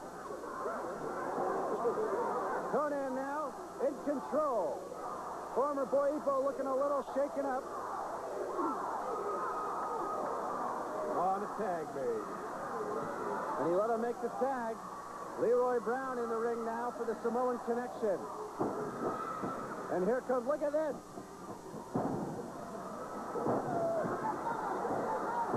What kind of move was that? I didn't even see a tag. I don't know. Now, Guerrero doesn't need a tag. He just comes in whenever he feels like it. It's turning into a... It's another Donnybrook. It's Conan and former Boipo, the legal participants in the ring. They got him. It's from turn... Oh, my goodness. Guerrero off the rope. Oh! How about that? Guerrero in a tizzy. Look at Conan flipping. This is like a three-ring circus. And the big guy comes, the Mondo's guy. That's how they And now work. they're working on... That's how they work. Double team action. Is that right, Steve? That's double team, and now it's a fight on the Samoan's head. No matter what you think about their questionable tactics, double team action is what it's all about, right? It works. All right, the legal participants, things have calmed down here for a second. The legal, now we got Conan. Conan's making a grave mistake. He let the Samoan get a breather there, and that's a real bad mistake. He should have stayed on him and kept working on him. He got some air now. Oh, boy. Oh, that's not going to do anything. Leroy Brown, that can't do anything either. He's running into a brick wall. Look at Conan. Oh, cartwheel by the big Cartwheel. man. Oh, the drop kick and out of the ring. Out of the ring. No more. No more. Oh, and here comes Guerrero. Look out. Look out. Oh, boy. And he mugged Leroy Brown from behind. Conan is still out of the ring, but Conan is supposed to be in the ring. Guerrero, snapmare. Oh, it's broke loose now. It's all broke loose. The referee is mistaken. It's Conan who should be in the ring, but he doesn't notice. Leroy Brown with a body block. Oh! A flying slam. 1, 2, and a kick out. And Conan takes his rightful place in the ring. It's Conan and former Boipo. The Samoan Connection, the crowd favored here by far. All over. Oh. Big kick. Look out. Double kick by Mondo Guerrero. That was devastating. Right in the breadbasket. And now they got former Boipo double-teamed in the corner. Wings him across the ring. Here's the tag. Wind up. Oh, look out. Oh, how about that? Oh, man, they're crushing him now. They got the upper hand now. They got him wore down. They got the big guys wore down. That's a problem. Once you take that energy away from them, they lose that energy. Mondo and Conan, they're in some great shape. You can tell it. Conan loves that double drop kick. And Guerrero, shifty as he is. Sore hand. He's been hitting him in the head too much. He's got the sore hand. He doesn't know there. He's going outside the ring onto the floor with him, whacking him on the floor. He's got to count of 10 before he gets back in. Oh, and a reversal. Body slam right onto the cement. That'll shake his teeth loose. Oh, another one. That's a chiropractor tomorrow morning. And he's pleading for mercy. Get up. Oh, and look out. Here comes Conan. To the rescue. Back into the middle. He made it in time. Referee Bret Hart counting diligently out there, making sure nobody gets an upper hand. Boy, it's been hard to see who's doing what here. It's been pandemonium and a Donnybrook ever since the bell rang. These tags like this, they get out of hand so quick. I don't envy that referee's job in there.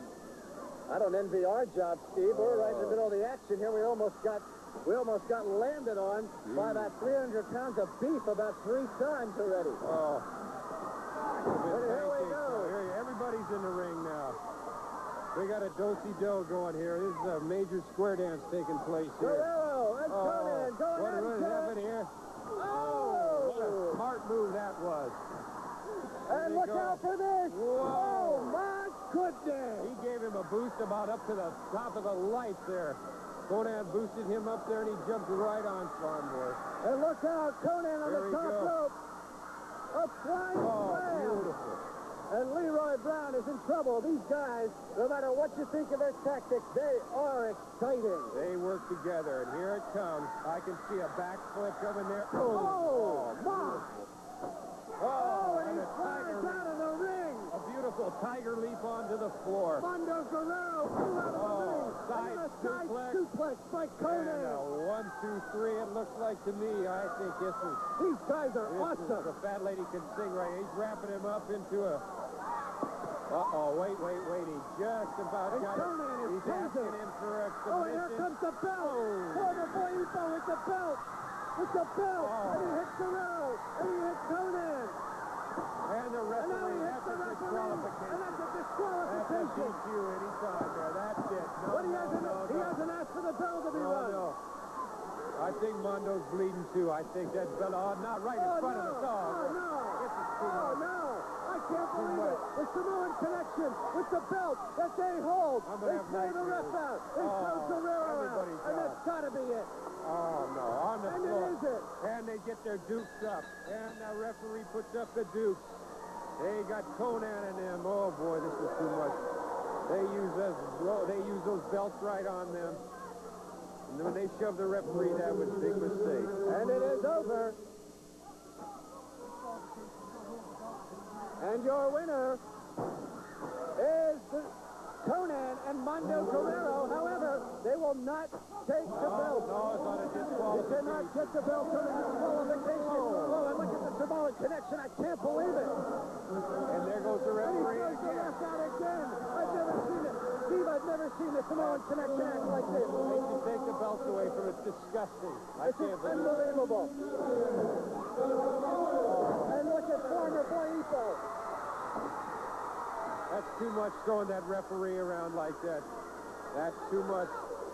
They should be switching the belts, but it's unfortunate that the rules dictate that you can't. I get the belt. I get the belt. You raised my hand, did you? I won. I get the belt. You did win the belt, yes, you did. Well, give me the belt then. I understand you can't win the belt on a disqualification. What are you talking about? You talk who won the belt. Raise the hand, the man will win. But more gentlemen were right tonight. They deserve the belt. What kind of technicality is that? The referee has leaned over our table here, and he says that the Samoan connection should lose the belt, but I don't think so. I don't think so. Give me. Does this work? Does this work? Can anybody hear me except you and me? Only the TV audience can hear you. What sap is running this misfit joint, this hot dog stand? Those two beached whales, because that's what they are, don't deserve to be champions. We came from Mexico for one thing, for... Whoa, look out. Those are the comments of Conan. And here goes former Boy Ipo chasing after Conan. And he goes and takes his seat in the front row. I've never looked at this in the ring. This action is out of control. Hair coming in the ring, and then the sleeper goes on Mondo Guerrero. Sleeper hold. What has gotten into the Samoan connection? I've never seen them act like this. I guess they're fighting fire with fire. You can't blame them tonight. They're fighting fire with fire. These guys came all the way from Mexico to do some damage, and they did. And there's Mondo, full asleep in the middle of the ring. Mondo Guerrero. And Leroy Brown has put Mondo Guerrero to sleep right in the middle of the ring. The birds are flying around him right now. While former Boy Ipo has chased Conan out into the concession stand and probably into the parking lot. And here they come back into the ring. Oh, my. Pandemonium is broken loose here at the Blaisdell. Like the Indy 500, I see it happening right now. Back into the ring, both of them. Going to be a sandwich time. Oh, no. Oh, no. Here we go again. The match is already over. Can you believe it? Oh, he's begging for mercy. 1 minute ago, he was talking like he was the king of France, and now he's begging for mercy. Steve, I believe the referee wants to give the belt to Conan. They should be held up. That's the corrected. When there's a disqualification like that, the belt should be held up until they have another match to run this. Oh, he bit Mondo. I can't believe it. Look at this. Unbelievable. Boy, 2 inches higher, need to been a queen. I can't believe it. Over the top rope. What has gotten into the Samoa connection? And they have placed the belt. These are it. Until the time of the Lord, the tag team championships are held up. That's the way it should be. It's time to play the Five of Diamonds game. Be the fifth. If you guess the Five of Diamonds contest, you can win $555 here on your brand new #1 winning TV station, K5, right here in Honolulu, Hawaii. Take a look at this guy, Ted. I bet you're proud of him. Look at him waving the Russian flag. He has the audacity to come out of the locker room with the Russian flag waving. Now, Tito Volkov. I guarantee that flag will be waving at the end of the match, too. Well, I'm sure Bam Bam will have something to say about that. Volkov, the Russian brute, your comments on No Hope and Dope. Nastrovia Drastube, no! Stay away from drugs. You not do that. You control yourself. Like me, I'm going to control myself. And I'm going to take care of everything. So you, Drastube, no. Oh, and he sends the head into the turnbuckle. And another. And another. And another. Here we go. Here we go. 10 times into the turnbuckle. And it looks like the Russian is saying yes. No more.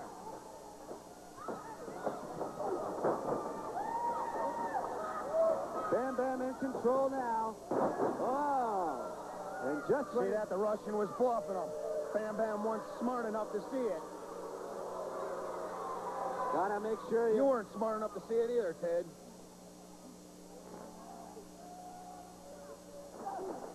And the Russian sends Bam Bam with a face right into the canvas. Say hello to that. Bam Bam off the ropes. Oh, a vicious clothesline. And look, you can't see him, but Dynamite Dave Fred is laughing over here. Oh, no. Right in front of us, the Russian goes for the top rope.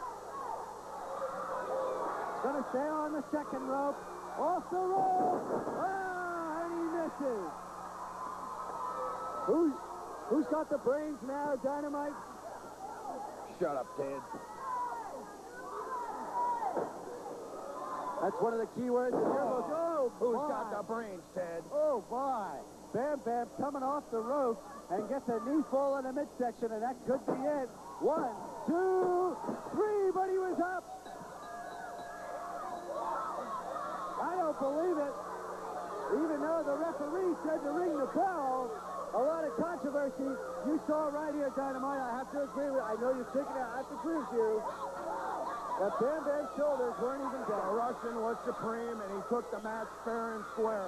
If you want to talk about cheaters, talk about Bam Bam. Oh, come on. I know you saw it right I there. didn't see anything. I seen a pin. 1, 2, 3. I seen the pin. Oh, I knew it. I knew I couldn't get it. Get your eyes checked, Ted. I knew I couldn't agree with you.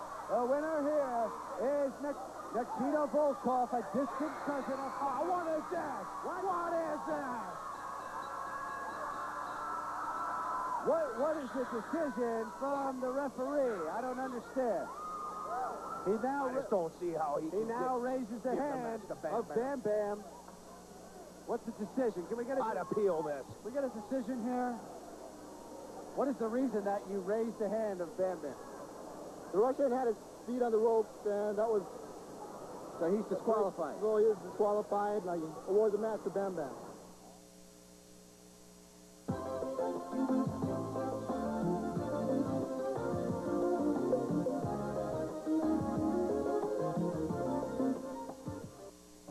Come celebrate with us and save. It's the tile sale of sales. 4x4s, V6s, and macro cabs, including the award-winning Montero and the new Mighty Max, voted four-wheel and off-road Best Buy. Every truck in the place is on sale. Take your pick and save during Truck Bus Days, going on now, only at Cutter Mitsubishi, Waipahu. Hi, it's Michael W. Perry on the left and Larry Price on the right. And tomorrow morning, you can win over $10,000. The new KSSK FM and the talking phone book make it easy. Tomorrow morning at 7:40, listen, KSSK FM 92.3. Have your talking phone book by your side. Your KSSK lucky number is on the back. Over $10,000 tomorrow morning at 7:40. It's on KSSK FM 92.3. Forgot your tie. Big deal, you forgot your pants. In the match in the Neil Blaisdell Center, the main event match, Bob Orton Jr. with his manager, Dr. Damian Steele. No hope in dope. Your comments on Don Morocco. First of all, Lars, they don't call Bob Orton Jr. anymore. You know, I'm way past that. As far as Don Morocco, the no hope for dope thing, the man's taken things a long way here. He's everybody's hero. Hawaii loves Don Morocco. But they need a more intelligent man, someone who can get the point across. Someone who can talk to these island idiots in a language that they'll understand. Drugs are bad. You're going to die or go to jail. You're not going to live to a ripe old age. You're going to kick the bucket. Flowers growing on top of you. It's over. But Don Morocco and I had a thing going at one time. Another reason I'm here, you understand? I don't want to confuse you people. I'll try to slow down. Another reason I'm here is because of Don Morocco specifically. The man is a fat and lazy Hawaiian. That's the reason him and I aren't world tag team champions right now. When I found out about this great cause over here in Hawaii, I figured there's a good way to get over here, kill two dopes with one stone, so to speak. So Don Morocco, I know you're going to have all these island people behind you, but that doesn't worry me. You put all their intellect together. It's not yet. Morocco, it's you and me, Daddy. I can't wait till the night's over, get back to the mainland and talk to some intelligent people. And this crowd has been worked into a frenzy by that previous match, and here he comes. Here he comes, the man of the hour. The man with the power. Here's Don Morocco. Oh, boy, this guy. Look at the people. They're going absolutely crazy. The magnificent He's the man of the 90s, Don Morocco. Let's listen in on the crowd as Don Morocco enters the ring area.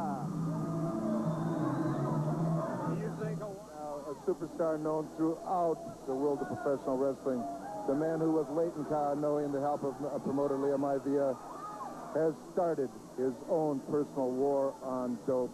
Don Morocco, the superstar of Rockamania. You've got a big match coming up against Bob Orton. Rockamania is coming down tonight. 20 years of professional wrestling, 20 years I've been a winner. But never in my life have I been such a big winner as I am tonight. I am winning from top to bottom. Because when I look up in the stands and I see all my people there, when I look around the crowd and I see all the support that's come down to come against that idiot Bob Orton. Yes, he is a dope. Yes, he is a dope. Yes, I know Bob Orton's a dope. But he ain't going to come here a dope. He's going to leave a dope. Because you see what's happening is no hope in dope is coming down. Rockamania is coming down. The people are getting behind it. The people are with it. Bob Orton, you haven't got a chance. There are thousands behind me. Thousands, all chanting no hope in dope. All causing, marching for the cause, marching it right to the top. And Bob Orton, be as bad as you can. Get your ugly manager in there, Michael W. Perry. He who created some havoc down the radio station. And it's now the time for the Hawaiian people to get even. No hope in dope. Fallen weigh 800 pounds. Ace Bob Orton, the Cowboy, could care less. He looks very calm in there, but I know he's heating up inside. And there you see the manager, Michael W. Perry. Boy, if Howard Cosell were here tonight, he'd be saying, we've got one interesting situation developing here. You couldn't be more right, Steve. It looks like another Donnybrook in the making. That's exactly what Howard would be saying. All right, the two are squaring off there in the ring. Oh, there's staring each other there, down. Boy. Oh, I'm looking forward to this. Cowboy Bob Orton Jr., all the way from Texas, taking on the magnificent Morocco from Sunset Beach, right here on Oahu. And they tie up early. And look out. Oh, that's what he needs to do. Get Morocco mad. That's it. Just get him mad. Well, Don Morocco responsible for... And there you hear Damian Steele, Dr. Damian Steele in the background. That's the manager, Cowboy Bob Orton. And if you see him roaming around the ring, keep an eye on him. Whoa! Oh, that's don't the most do that. humiliating thing that another wrestler can do. Look at the vein standing out of Morocco's neck. On that 25-inch neck. These two are veterans of the squared circle. They've seen all the psych tactics. They've seen all the wrestling tactics. Oh, and Morocco stops it. And a takedown. Big deal. Oh! And into the turnbuckle. Slams his head against the post. And Orton's in trouble early. And Mike Perry's got a smile and running around here laughing. Look out, outside of the ring. Orton into the post. Oh, my. Buckled over the railing. And there's the chair by Morocco. Oh, and he belts Orton over the head. Morocco with a fistful of hair right into the post. Morocco's taking out a lot of that frustration. A big atomic drop right into the ring. Atomic drop. And Morocco's furious. Morocco. And Michael W. Perry is happy.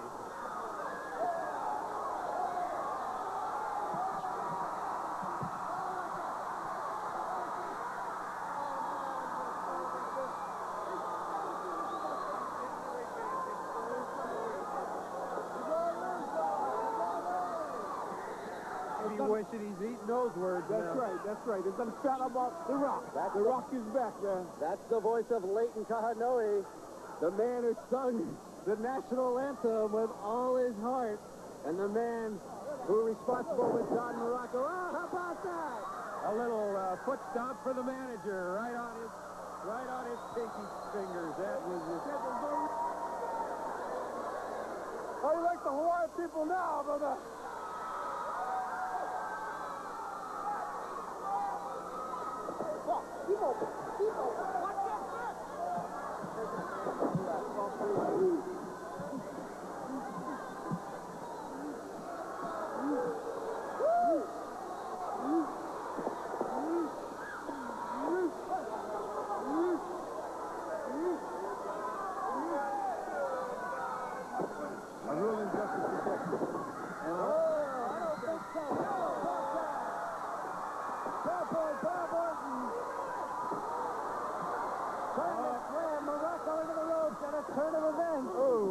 Mustard on the hot dog there. All right, Leighton. Oh, machine gun right in Orton's head. Leighton Kahanoe. He's looking for his manager. He's looking for some Anacin right now. He could go for some aspirin, a whole bottle right now. And Morocco's not through yet. Here he comes. Morocco with the headlock. This is great. This is great. Michael Perry, he's in ecstasy right now. Michael W. Perry on the outside of the ring like a little kid. But I'll tell you what, I've seen Cowboy Bob Orton Jr. and this match could turn just like that. Oh, Morocco's squeezing that head off. He's looking like a Halloween pumpkin right now. Oh. A knee to the midsection by Orton, and now an exchange of blows. It's Morocco. It's Morocco with a forearm. Morocco. There it comes. And Morocco sends Orton into the turnbuckle. And that's going to hurt his back bad. I'm sure Don's got a bad back right now. He came in and his spine hit right on the ring bell. I think the ring bell broke. Look out! Oh, my God. Look out! Oh, you're hearing it right here with the TV microphone. I can't believe that. I can't believe it. This man has no respect for anything. Everything's a weapon. Everything is a weapon in this man's hands. I'm surprised he don't grab a can of Coke or something. Mike Perry, get out of the way, Mike. Get out of the way. Boy, nothing anybody's done. Don's got to count of 10 to get back into the ring, and I don't know if he's going to make it. This is incredible. I know he's hurt. Don is hurt. I saw his back hit the side of the ring here. He's in trouble. All right, Cowboy Bob Orton going up on the top rope. Look out! Look out! Oh, right on his head. Don has not even got his senses back, and he takes a big blow. Here comes a big, right in the forehead. Incredible. Incredible. Don Morocco obviously shaken up right now. He's hurt. As Cowboy Bob Orton sent him out and took our television microphone, you heard those graphic sounds of Cowboy Bob Orton hitting Don Morocco right in the throat.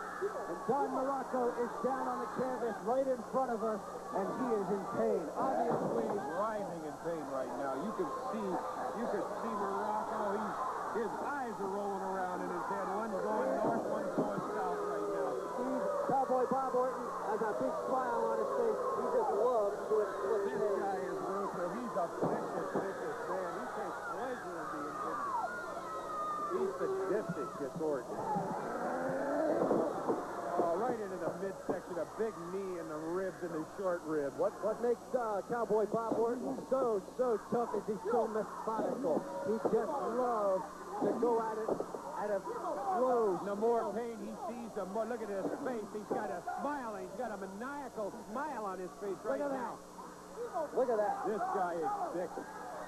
Don's getting worked over. Oh, this is horrible. This is horrible. Oh, big bump right into the canvas with Don's head. All right, now Morocco is obviously shaken up. Got a few cobwebs he needs to get rid of. He doesn't really quite know where he is. And look out, John, because Damian Steele is right behind you. He won't let up. This Orton will not let up. He's like a pit bull. He'll just stay on and stay on. He won't let up. Look at him with that closed fist there. That is obviously an illegal move. This is the way they fight in Texas. They just keep going. This is a bare-knuckle brawl here at the Blaisdell Arena. Looks like John L. Sullivan out there. And the crowd, well, the crowd getting into it. Oh, no. Morocco hears that crowd. He's starting to feel that crowd. He almost had himself on the rebound. And look at Orton, just gloating. He's jumping around the ring like a kangaroo. He's so happy, spitting on the field. Oh, this guy is disgusting. What horrible aloha spirit. Oh, and the big punch. This guy's winding up and teeing off on Morocco's head. I can't believe it. Cowboy Bob Orton in total control right now. Oh! He stunned him. He's got Orton stunned. If he can come around. And look at Orton, barely able to keep his balance. Not sure where he is right now. Oh, and a vicious uppercut.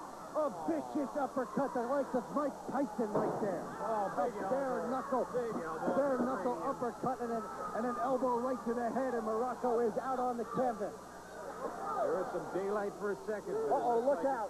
Look out, right to the throat there. Oh, my goodness. You can hear that in the cheap seat. Oh, my. Oh, another elbow. Can you believe it? How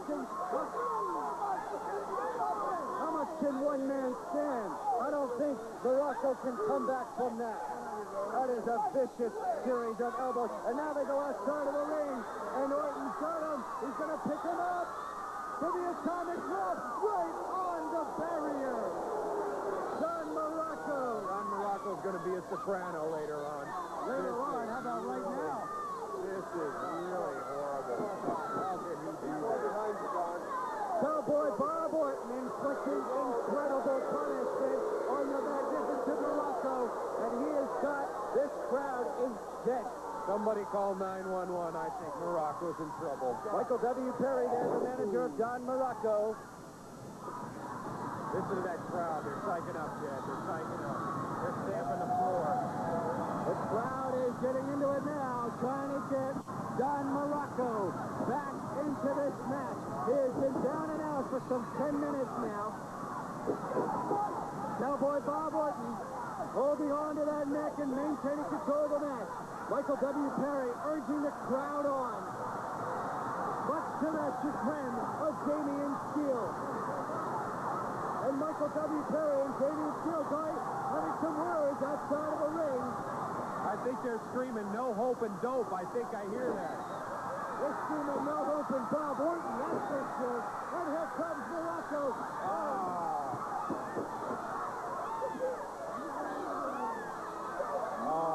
You could see that in Russia that he pulled his hair. That poor referee just can't be everywhere at the same time. That's a fact. That's a fact. Cowboy Bob Orton, I don't know if you saw it on your television screen, grabbed a handful of hair by Don Morocco, obviously illegal tactic. Oh, this guy's too much. This Cowboy Bob Orton is a vicious man, and he enjoys his viciousness. Cowboy Bob Orton just sending a handful of sweat our way over here at the broadcast table. And the crowd, Steve, once again, trying to get Don Morocco, trying to find that reserve of any kind of energy he has. And not to be. Oh, no! Pile driver. Pile driver, and that's got to be it. Here it is. Next, bro. I think Don's next, bro. It's got to be over. He can't get up from this. Michael W. Perry trying to find out if Morocco can still take it. Look at Orton, he's just floating. Just floating. Don's giving it 150%. Any normal man, this is more pain than most people die with that Don Morocco's going through right now. Boy, oh boy. Oh, he's going for a suplex. Going for the suplex. He's going to give him a big suplex. After the atomic drop. Don. I think, there it is. No, he's trying. He's trying to block it. No. Trying to block it. Oh, my goodness. That one hurt. That was a 6.9 on the Richter scale right there. Oh, no. Only a count of two. Where does Don Morocco find the reserve? I can't. It's only the people that are keeping him going. He's going on instinct right now. He's going on pure instinct. The crowd here at the Blaisdell is incensed right now. They can sense a comeback, and I don't know if Morocco can put up with this punishment. Who knows? Oh, and Morocco reversed it on him. Gave him a backdrop. Orton went for it. Morocco switched up on him and backdrop Cowboy Bob Orton. There, he's feeling it. If Don can recover, he needs just 10 seconds. If he can recover, he's been beat down too much. I don't think he can do it. Both wrestlers completely exhausted at this point from the beatings they've taken. Now Orton off the rope, and he knocks Morocco down to the canvas. A double knockout here. And Orton fell There's the cover. 1, 2, just a flash second. Oh. 2.5 right there. And I'm surprised Morocco didn't just put the leg on the rope. He looks exhausted right now. But I'll tell you something, Steve. Cowboy Bob Orton, he's looking a little tired himself. Yeah, when you get up into the late... Oh! Oh, my! Oh, a left, a right, Morocco! And it's now an even standoff right here at the OK Corral. Into the rope, Morocco. Orton with the suplex. No, it's blocked by Morocco. Oh, and a right uppercut. And they're both on top of the rope. Look out. Uh-oh, what's going to happen here, Steve? Look out. He's going to take him. Oh, no. Normally, I'd say that was a bad move, but at this moment, it was a smart move. I tell you, he goes, and Morocco off the top rope. Oh, he's got him in a small package. Here's the cover. 1, 2, 3. Over. Pandemonium. The people, they're coming out of their seats. The police have to get to the ring. The people are running, trying to get to Morocco. And the Halava prison guards are trying to hold the crowd back because they're going wild. An incredible turn of events. Don Morocco, the winner. I don't believe it. Orton can't either. Orton can't either. And Steve Cowboy Bob Orton will leave Hawaii in disgrace.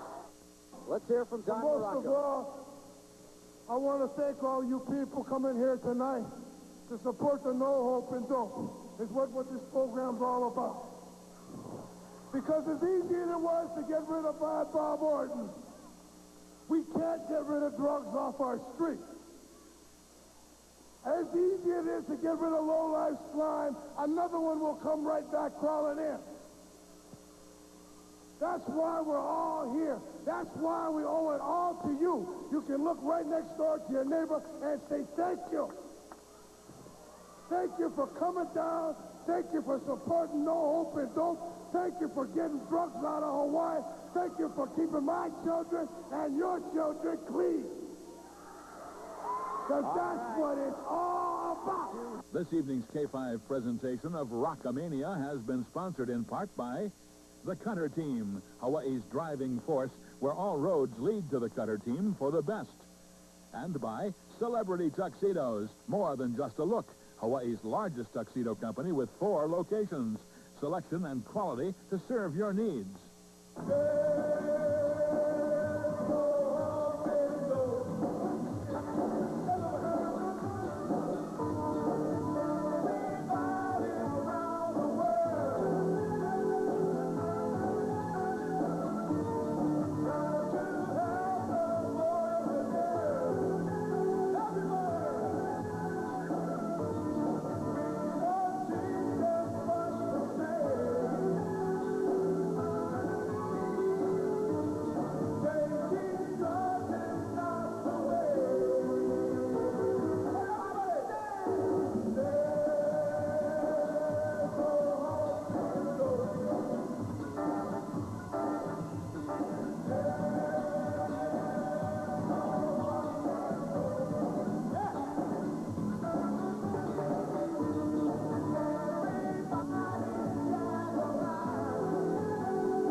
Join us tomorrow evening at 5 when wild horses play havoc with a ranch family whose patriarch feels too old to take the reins on Highway to Heaven.